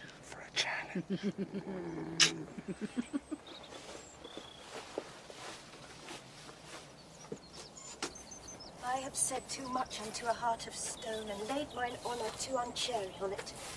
There's something in me that reproves my fault, but such a headstrong, potent fault it is that it but mocks reproof. With the same haviour that your passion bears goes on my master's griefs. Here, wear this jewel for me. 'Tis my picture. Refuse it not, it hath no tongue to vex you. And I beseech you, come again tomorrow. What shall you ask of me that I'll deny, that honour saved may upon asking give? Nothing but this. Your true love for my master. How with mine honour may I give him that which I have given to you? I will acquit you. Well, come again tomorrow. Fare thee well. A friend like thee might bear my soul to hell. Gentlemen, God save thee. And you, sir.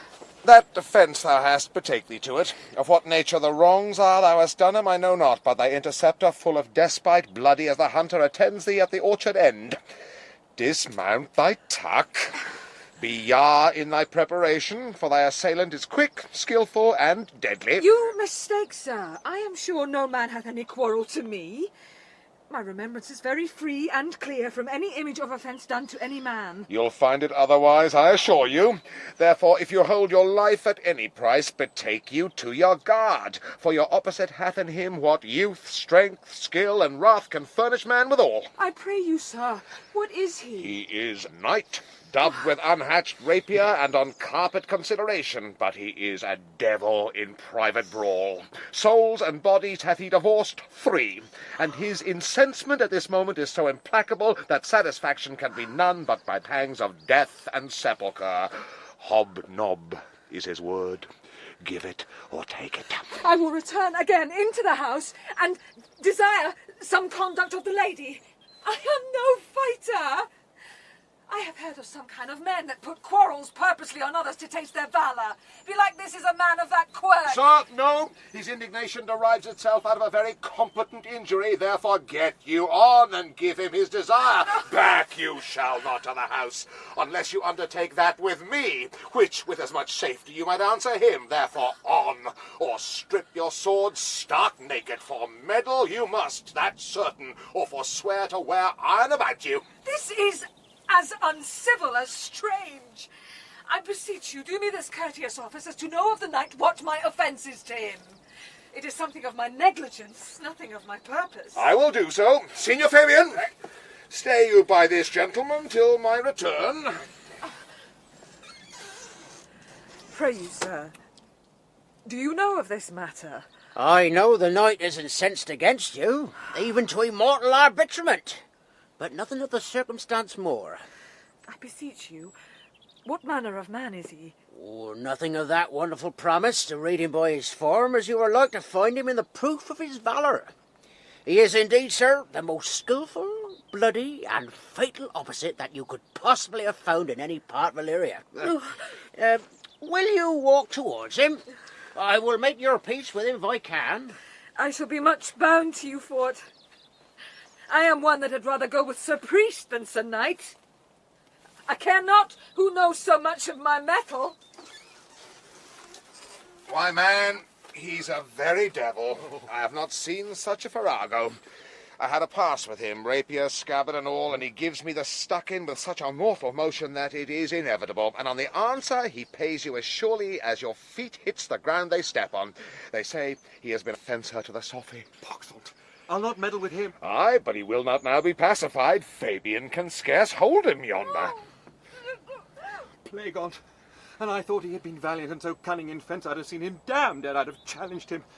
Let him let the matter slip, and I'll give him my horse, Great Capulet. I'll make the motion. Stand here. Make a good show in it. This shall end without the perdition of souls. Marry, I'll ride your horse as well as I ride you.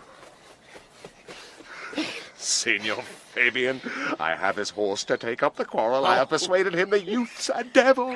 He is as horribly conceited of him, and pants and looks pale, as if a bear were at his heels. There's no remedy, sir. He will fight with you for oath's sake. Marry, he had better bethought him of his quarrel, and he finds that now scarce to be worth talking of. Therefore, draw for the supportance of his vow. He protests he will not hurt you. Pray God defend me. A little thing would make me tell them how much I lack of a man. Give ground if you see him furious. Come, Sir Andrew. There's no remedy. The gentleman will, for his honour's sake, have one bout with you. He cannot by the duello avoid it, but he has promised me, as he is a gentleman and a soldier, he will not hurt you. Come on, do it! Pray God he keep his oath. I do assure you, 'tis against my will. Put up your sword! If this young gentleman have done offence, I take the fault on me. If you offend him, I for him defy you. Ah! You, sir? Why, what are you? One, sir, that for his love dares yet do more than you have heard him brag to you he will. Nay, if you be an undertaker, I am for you. Oh, good Sir Toby, hold! Here come the officers. I'll be with you anon. Pray, sir, put your sword up, if you please. Marry will I, sir, and for that I promised you I'll be as good as my word. He will bear you easily and reigns well. This is the man. Do thy office. Antonio, I arrest thee at the suit of Count Orsino. You do mistake me, sir. No, sir, no jot. I know your favour well, though now you have no sea cap on your head. Take him away. He knows I know him well. I must obey. This comes with seeking you, but there's no remedy. I shall answer it. What will you do? Now my necessity makes me to ask you for my purse. It grieves me much more for what I cannot do for you than what befalls myself. You stand amazed. But be of comfort. Come, sir, away. I must entreat of you some of that money. What money, sir? For the fair kindness you have showed me here, and part being prompted by your present trouble, out of my lean and low ability I'll lend you something. My having is not much. I'll make division of my present with you. Hold, there's half my coffer. Will you deny me now? Is it possible that my deserts to you can lack persuasion? Do not tempt my misery, lest that it make me so unsound a man as to upbraid you with those kindnesses that I have done for you. I know of none, nor know I you by voice or any feature. I hate ingratitude more in a man than lying, baneness, babbling drunkenness, or any taint of vice whose strong corruption inhabits our frail blood. Oh, heavens themselves! Come, sir, I pray you, go! Let me speak a little. This youth that you see here, I snatched one half out of the jaws of death, relieved him with such sanctity of love, and to his image, which methought did promise most venerable worth, did I devotion. What's that to us? The time goes by. Away! But oh, how vile and idle proves this god. Thou hast, Sebastian, done good feature shame. In nature there's no blemish but the mind. None can be called deformed but the unkind. Virtue is beauty, but the beauteous evil are empty trunks, all flourished by the devil. The man grows mad. Away with him. Come, come, sir. Lead me on. Methinks his words do from such passion fly that he believes himself. So do not I. Oh, prove true, imagination. Oh, prove true that I, dear brother, be now ta'en for you. Come hither, knight. Come hither, Fabian. We'll whisper o'er a couplet or two of most sage souls. He named Sebastian. I my brother know, yet living in my glass. Even such and so in favour was my brother, and he went still in this fashion, colour, ornament, for him I imitate. Oh, if it proved! Tempests are kind, and salt waves fresh in love. Oh, a very dishonest, paltry boy, and more a coward than a hare. His dishonesty appears in leaving his friend here in necessity and denying him, and for his cowardship, ask Fabian. A coward, a most devout coward. Religious in it. Silliard. I'll after him again and beat him. Do. Cuff him soundly, but never draw thy sword. And I do not. Come, let's see the event. I dare lay any money 'twill be nothing yet.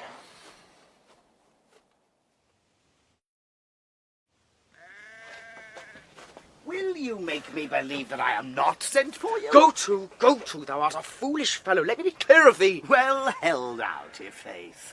No, I do not know you, nor I am not sent to you by my lady to bid you come speak with her, nor your name is not Master Cesario, nor this is not my nose, neither. Nothing that is so is so. I prithee, vent thy folly somewhere else. Thou knowest not me. Vent my folly? He has heard that word of some great man, and now applies it to a fool. Vent my folly? I'm afraid this great love of the world will prove a cockney. I prithee now, ungird thy strangeness, and tell me what I shall vent to my lady. Shall I vent to her that thou art coming? I prithee, foolish Greek, depart from me. There's money for thee. If you tarry longer, I shall give worse payment. By my troth, thou hast an open hand.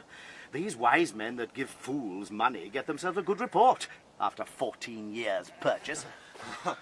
Now, sir, have I met you again? There's for you. There's for thee, and there, and there! Are all the people mad? Hold, sir, or I'll throw your dagger o'er the house.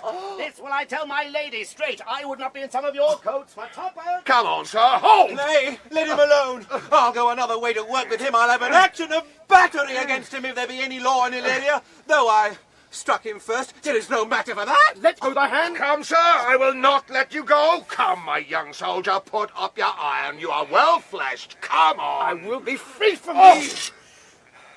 What wouldst thou now? If thou darest tempt me further, draw thy sword. What? What? Nay, then, I must have an ounce or two of this malapert blood from you. Hold, Toby! On thy life I charge thee, hold! Madam! Will it be ever thus? Ungracious wretch! Fit for the mountains and the barbarous caves where manners ne'er were preached! Out of my sight! Be not offended, dear Cesario. Roots be gone!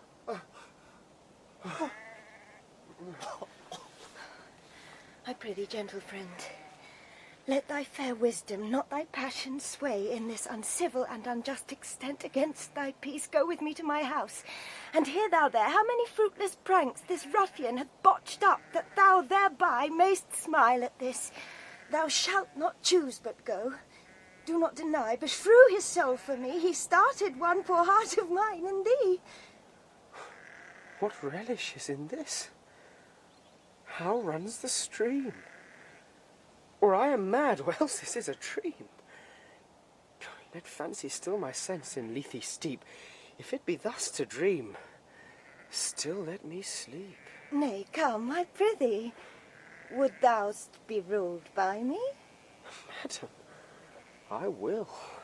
Oh, say so, and so be.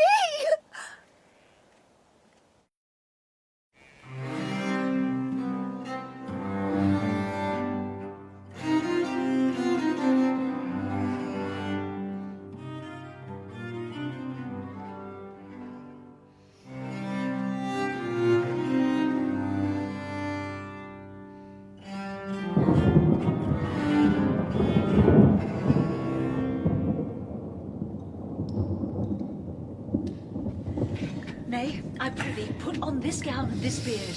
Make him believe thou art Sir Topaz the curate. Do it quickly. I'll call Sir Toby the whilst. Well, I'll put it on, and I will dissemble myself in't. And I would I were the first that ever dissembled in such a gown. I am not tall enough to become the function well, nor lean enough to be thought a good student. But to be said an honest man and a good housekeeper goes as fairly as to say a careful man and a great scholar. The competitors enter. Jove bless thee, Master Parson. Bonus Dios, Sir Toby. For as the old hermit of Prague, that never saw pen and ink, very wittily said to a niece of King Gorboduc, that is.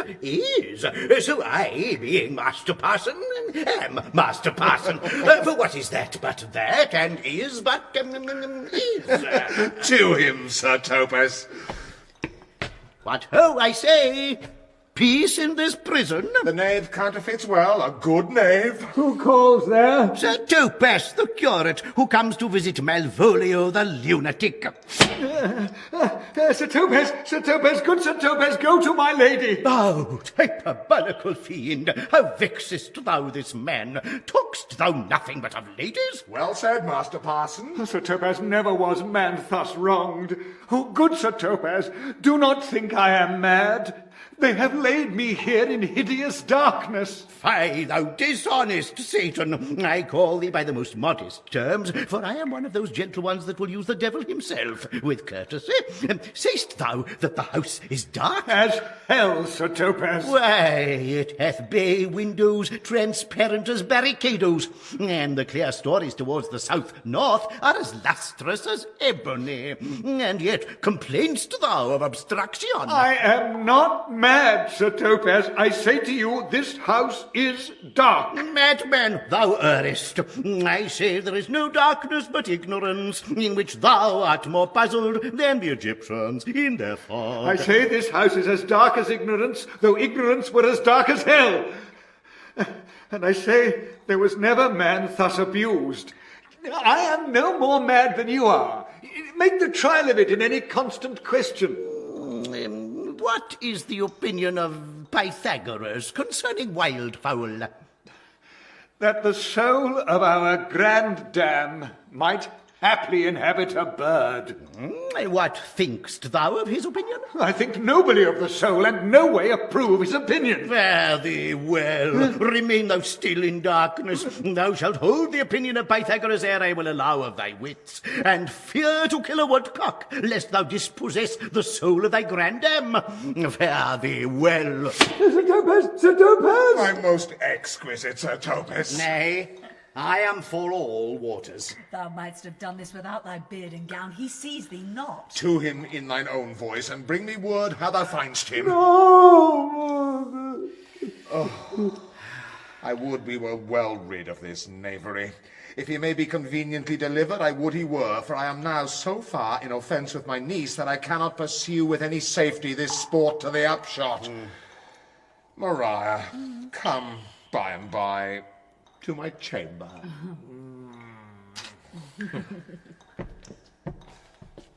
Hey, Robin, jolly Robin, tell me how thy lady does. Fool! My lady is unkind, perdy. Fool! Alas, why is she so? Fool, I say! She loves another. Who calls? A good fool, as ever thou wilt deserve well at my hand.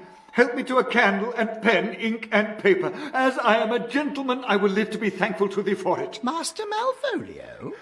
Aye, good fool. Alas, sir, how fell you besides your 5 wits? Oh, fool, there was never man so notoriously abused. I am as well in my wits, fool, as thou art. But as well? Then you are mad indeed, if you be no better in your wits than a fool. They have here propertied me, keep me in darkness, send ministers to me, asses, do all they can to face me out of my wits. Advise you what you say. The minister is here. Malvolio, Malvolio, thy wits the heavens restore. Endeavour thyself to sleep, and leave thy vain bibble-babble. Sir Topaz? Maintain no words with him, good fellow. Who? I, sir? Not I, sir. God be with you, good Sir Topaz. Marry, amen. I will, sir, I will. Fool! Fool! Fool, I say! Alas, sir, be patient. What say you, sir? I am shent for speaking to you. Good fool. Help me to some light and some paper. I tell thee, I am as well in my wits as any man in Illyria. Well a day that you were, sir. By this hand, I am. Good fool. Some ink, paper, and light, and convey what I will set down to my lady. It shall advantage thee more than ever the bearing of letter did. I will help you to it. But tell me true, are you not mad indeed? Or do you but counterfeit? Believe me, I am not. I tell thee true. Nay, I'll ne'er believe a madman till I see his brains. I will fetch you light and paper and ink. Fool, I'll requite it in the highest degree. I prithee, begone. I am gone, sir, and anon, sir, I'll be with you again. In a trice, like to the old vice, your need to sustain.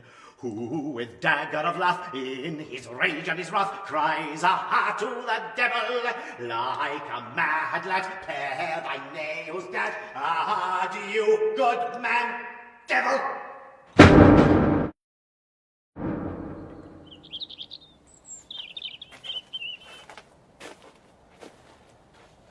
This is the air. That is the glorious sun. This pearl she gave me, I do feel it and see it, and though 'tis wonder that enwraps me thus, yet 'tis not madness. And where's Antonio, then? I could not find him at the Elephant, yet there he was, and there I found this credit that he did range the town to seek me out. His counsel now might do me golden service, for though my soul disputes well with my sense that this may be some error, but no madness, yet doth this accident and flood of fortune so far exceed all instance, all discourse, that I am ready to distrust mine eyes, and wrangle with my reason that persuades me to any other trust but that I am mad, or else the lady is mad. Yet if 'twere so, she could not sway her house, command her followers, take and give back affairs, and them dispatch with such a smooth, discreet, and stable bearing as I perceive she does. There's something in't that is deceivable. But here the lady comes. Blame not this haste of mine, if you mean well. Now go with me and with this holy man into the chantry by, there before him, and underneath that consecrated roof plight me the full assurance of your faith, that my most jealous and too doubtful soul may live at peace. He shall conceal it, whilst you are willing it shall come to note, what time we will our celebration keep according to my birth. What do you say? I'll follow this good man and go with you, and having sworn truth, ever will be true. Then lead the way, good father, and heaven so shine that they may fairly note this act of mine.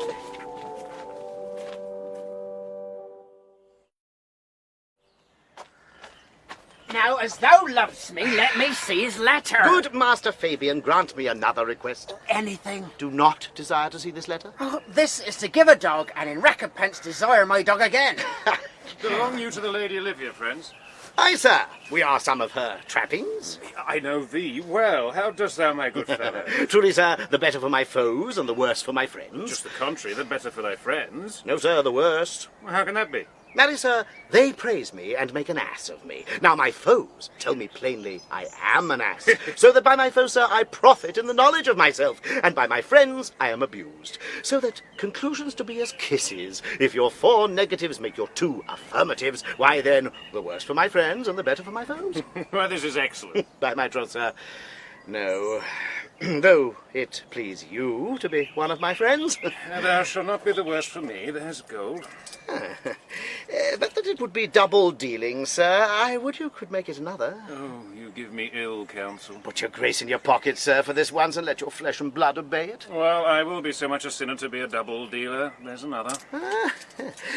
Primo, secundo, tertio is a good play, and the old saying is, the third pays for all. The triplex, sir, is a good tripping measure, or the bells of St. Bennet, sir, may put you in mind. 1, 2, 3... You can fool no more money out of me at this throw. If you'll let your lady know I'm here to speak with her and bring her along with you, it may awake my bounty further. Marry, sir, lullaby to your bounty till I come again. I go, sir, but I would not have you to think that my desire of having is the sin of covetousness. But, as you say, sir, let your bounty take a nap. I will awake it. Anon.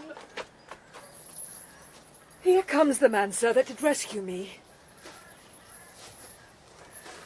That face of his I do remember well. Yet when I saw it last, it was besmeared as black as Vulcan in the smoke of war. A bawbling vessel was he captain of, for shallow draught and bulk unprizable, with which such scaleful grapple did he make with the most noble bottom of our fleet, that very envy and the tongue of loss cried fame and honour on him. What's the matter? Orsino, this is that Antonio that took the Phoenix, and her fraught from Candy. And this is he that did the tiger board when your young nephew Titus lost his leg. Here in the streets, desperate of shame and state, in private brabble did we apprehend him. He did me kindness, sir, drew on my side, but in conclusion put strange speech upon me. I know not what 'twas but distraction. Notable pirate, thou salt-water thief! What foolish boldness brought thee to their mercies, whom thou, in terms so bloody and so dear, hast made thine enemies? Orsino, noble sir, be pleased that I shake off these names you've given me. Antonio never yet was thief or pirate, though, I confess, on base and ground enough, Orsino's enemy. A witchcraft drew me hither. That most ungrateful boy there by your side. From the rude seas enraged and foamy mouth did I redeem. A wrack past hope he was. His life I gave him, and did thereto add my love without retention or restraint, all his in dedication. For his sake did I expose myself, pure for his love, into the danger of this adverse town. Drew to defend him when he was beset, where being apprehended, his false cunning, not meaning to partake with me in danger, taught him to face me out of his acquaintance, and grew a 20 years removed thing while one would wink, denied me mine own purse, which I had recommended to his use not half an hour before. How can this be? When came he to this town? Today, my lord, and for 3 months before, no interim, not a minute's vacancy, both day and night did we keep company. Here comes the Countess. Now heaven walks on earth. But for thee, fellow, thy words are madness. 3 months this youth attended upon me. And more of that anon. Take him aside. What would my lord, but that he may not have, wherein Olivia may seem serviceable? Cesario, you do not keep promise with me. Gracious, Olivia. What do you say, Cesario? Good my lord? My lord would speak, my duty hushes me. If it be aught to the old tune, my lord, it is as fat and fulsome to mine ear as howling after music. Still so cruel. Still so constant, lord. What a perverseness! You uncivil lady, to whose ingrate and unauspicious altars my soul the faithfulest offerings have breathed out that e'er devotion tendered. What shall I do? Even what it please, my lord, that shall become him. Why should I not, had I the heart to do it, like to the Egyptian thief at point of death, kill what I love? A savage jealousy that sometimes savours nobly. But hear me this. Since you to non-regardance cast my faith, and that I partly know the instrument that screws me from my true place in your favour, live you, the marble-breasted tyrant, still.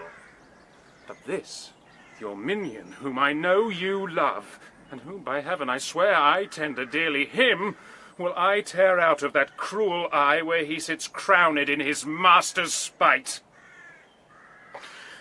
Come, boy, with me. My thoughts are ripe in mischief. I'll sacrifice the lamb that I do love to spite a raven's heart within a dove. And I, most jock and apt and willingly to do you rest, 1,000 deaths would die. Where goes Cesario? After him I love, more than I love these eyes, more than my life, more by all mores than e'er I shall love wife. If I do feign you witnesses above, punish my life for tainting of my love. I me detested? How am I beguiled? Who does beguile you? Who does do you wrong? Hast thou forgot thyself? Is it so long? Call forth the Holy Father. come away! Whither, my lord? Cesario, husband, stay! Husband? Aye, husband. Can ye that deny? Husband, Sirrah? No, my lord, not I. Alas, it is the baseness of thy fear that makes thee strangle thy propriety.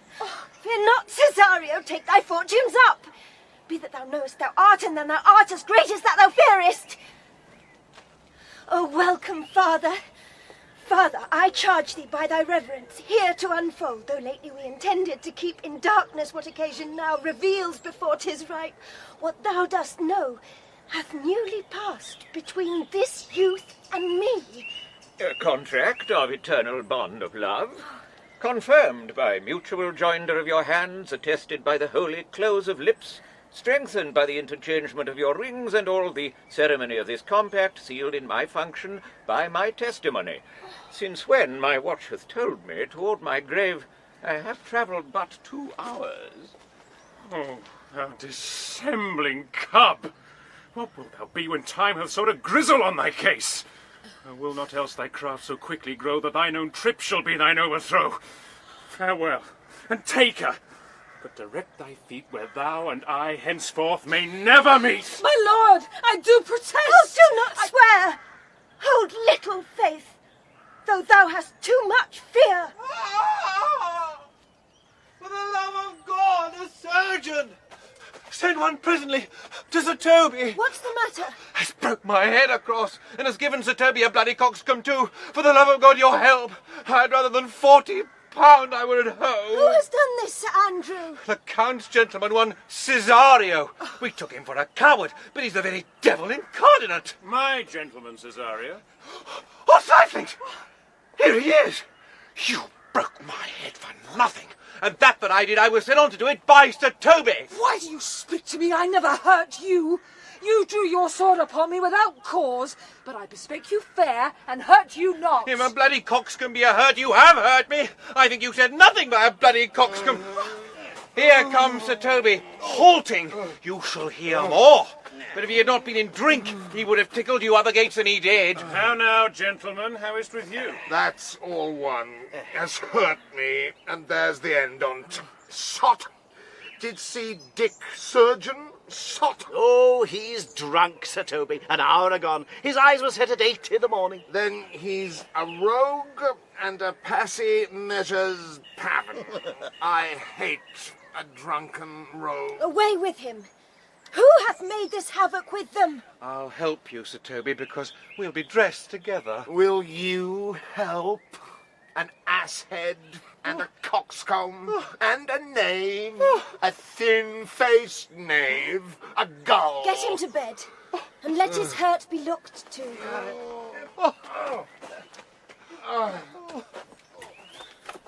I'm sorry, madam. I have hurt your kinsman, but had it been the brother of my blood, I must have done no less with wit and safety. You throw a strange regard upon me, and by that I do perceive it hath offended you. Pardon me, sweet one, even for the vows we made each other but so late ago. One face, one voice, one habit, and 2 persons, a natural perspective that is and is not. Antonio! Oh, my dear Antonio! How have the hours racked and tortured me since I have lost thee? Sebastian, are you? Fist thou that, Antonio? How have you made division of yourself? An apple cleft in 2 is not more twin than these 2 creatures. Which is Sebastian? Most wonderful. Do I stand there? I never had a brother. Nor can there be that deity in my nature of here and everywhere. I had a sister, whom the blind waves and surges have devoured. Of Charity, what kin are you to me? What countryman, what name, what parentage? Of Messalene. Sebastian was my father. Such a Sebastian was my brother too. So went he suited to his watery tomb. If spirits can assume both form and suit, you come to fright us. Spirit I am indeed, but am in that dimension grossly clad, which from the womb I did participate. Were you a woman, as the rest goes even, I should my tears let fall upon your cheek and say, Thrice welcome, drowned Viola. My father had a mole upon his brow. And so had mine. And died that day when Viola from her birth had numbered 13 years. Oh, that record is lively in my soul. He finished indeed his mortal act that day that made my sister 13 years. Oh, if nothing lets to make us happy both but this my masculine usurped attire, do not embrace me till each circumstance of place, time, fortune do cohere and jump that I am Viola, which to confirm I'll bring you to a captain in this town where lie my maiden weeds, by whose gentle help I was preserved, to serve this noble count. All the occurrence of my fortune since have been between this lady and this lord. So comes it, lady, you have been mistook. But nature to her bias drew in that. You would have been contracted to a maid. Nor are you therein by my life deceived. You are betrothed both to a maid and man. Be not amazed. Right noble is his blood. If this be so, as yet the glass seems true, I shall have share in this most happy wreck. Boy, thou hast said to me 1,000 times thou never shouldst love woman like to me. And all those sayings will I overswear, and all those swearings keep us true in soul, as doth that orbed continent the fire that severs day from night. Give me thy hand, and let me see thee in thy woman's weeds. The captain that did bring me first on shore hath my maid's garments. He, upon some action, is now in durance at Malvolio's suit, a gentleman and follower of my lady's. Ye shall enlarge him. Fetch Malvolio hither. And yet, alas, now I remember me, they say, poor gentleman, he's much distract. A most extracting frenzy of mine own, from my remembrance, clearly banished his. How does he, sirrah? Truly, madam, he holds Beelzebub at the stave's end, as well as a man in his case may do. Has here writ a letter to you. I should have given it to you today morning, but as a madman's epistles are no gospels, so it skills not much when they are delivered. Open and read it. Look then to be well edified when the fool delivers the madman. By the Lord, madam. How now art thou mad? No, madam, I do but read madness, and your ladyship will have it as it ought to be. You must allow Vox. Prithee, read i' thy right wits. So I do, Madonna. But to read his right wits is to read thus. Therefore, perpend my princess and give ear. Read it you, sirrah. By the Lord, madam, you wrong me, and the world shall know it. Though you have put me into darkness, and given your drunken cousin rule over me, yet have I the benefit of my senses as well as your ladyship. I have your own letter that induced me to the semblance I put on, with the which I doubt not but to do myself much right, or you much shame. Think of me as you please. I leave my duty a little unthought of, and speak out of my injury. The madly used Malvolio. Did he write this? Aye, madam. Well, this savours not much of distraction. See him delivered, Fabian. Bring him hither. My lord, so please you, these things further thought on. To think me as well a sister as a wife. One day shall crown the alliance on it, so please you, here at my house, and at my proper cost. Madam, I am most apt to embrace your offer. Cesario, your master quits you, and for your service done him so much against the mettle of your sex, so far beneath your soft and tender breeding, and since you called me master for so long, here is my hand. You shall from this time be your master's mistress. Ah, sister, you are she. Is this the madman? Aye, my lord, this same. How now, Malvolio? Oh, madam, you have done me wrong. Notorious wrong. Have I, Malvolio? No. Lady, you have. Pray you, peruse that letter. You must not now deny it is your hand. Write from it, if you can, in hand or phrase, or say 'tis not your seal, not your invention. You can say none of this. Well, grant it, then, and tell me, in the modesty of honour, why you have given me such clear lights of favour. Bade me come smiling and cross-gartered to you, to put on yellow stockings and to frown upon Sir Toby and the lighter people, and acting this in an obedient, hope. Why have you suffered me to be imprisoned, kept in a dark house, visited by the priest, and made the most notorious geck and gull that e'er invention played on? Tell me, why? Alas, Malvolio, this is not my writing, though I confess much like the character, but out of question 'tis Maria's hand. And now I do bethink me it was she first told me thou wast mad, then camest in smiling, and in such forms which here were presupposed upon thee in the letter. Prithee be content. This practice hath most shrewdly passed upon thee, but when we know the grounds and authors of it, thou shalt be both the plaintiff and the judge of thine own cause. Good madam, hear me speak, and let no quarrel nor no brawl to come take the condition of this present hour, which I have wondered at.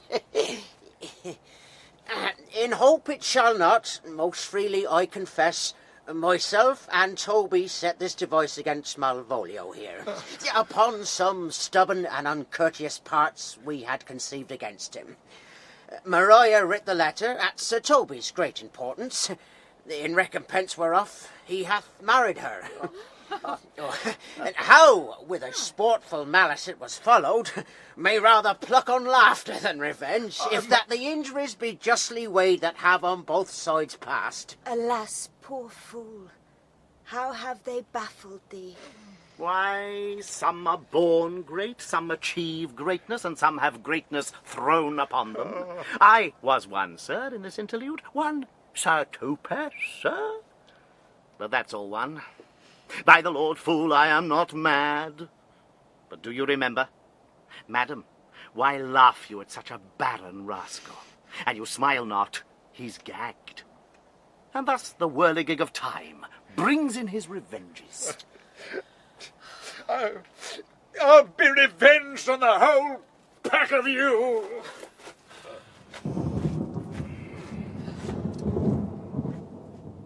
He hath been most notoriously abused. Pursue him, Fabian, and entreat him to a peace. He hath not told us of the captain yet. When that is known, and golden time convents, a solemn combination shall be made of our dear souls. Meantime, sweet sister, we will not part from hence. Cesario, come, for so you shall be while you are a man. But when in other habits you are seen, Orsino's mistress and his fancy's queen. Oh! Come on!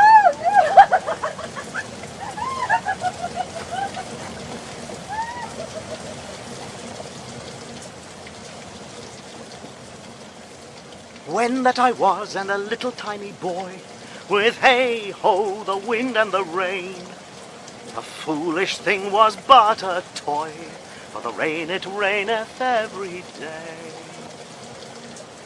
But when I came to man's estate, with hey-ho, the wind and the rain, 'gainst knaves and thieves men shut their gate, for the rain it raineth every day. But when I came, alas, to wive, with hey-ho, the wind and the rain, by swaggering could I never thrive, for the rain it raineth every day. But when I came unto my beds, with hey-ho, the wind and the rain, with tosspots still had drunken heads, for the rain it raineth every day. A great while ago the world begun, with hey-ho, the wind and the rain. But that's all one, our play is done, and we'll strive to please you every day, with hey-ho, the wind and the rain, for the rain it raineth every day.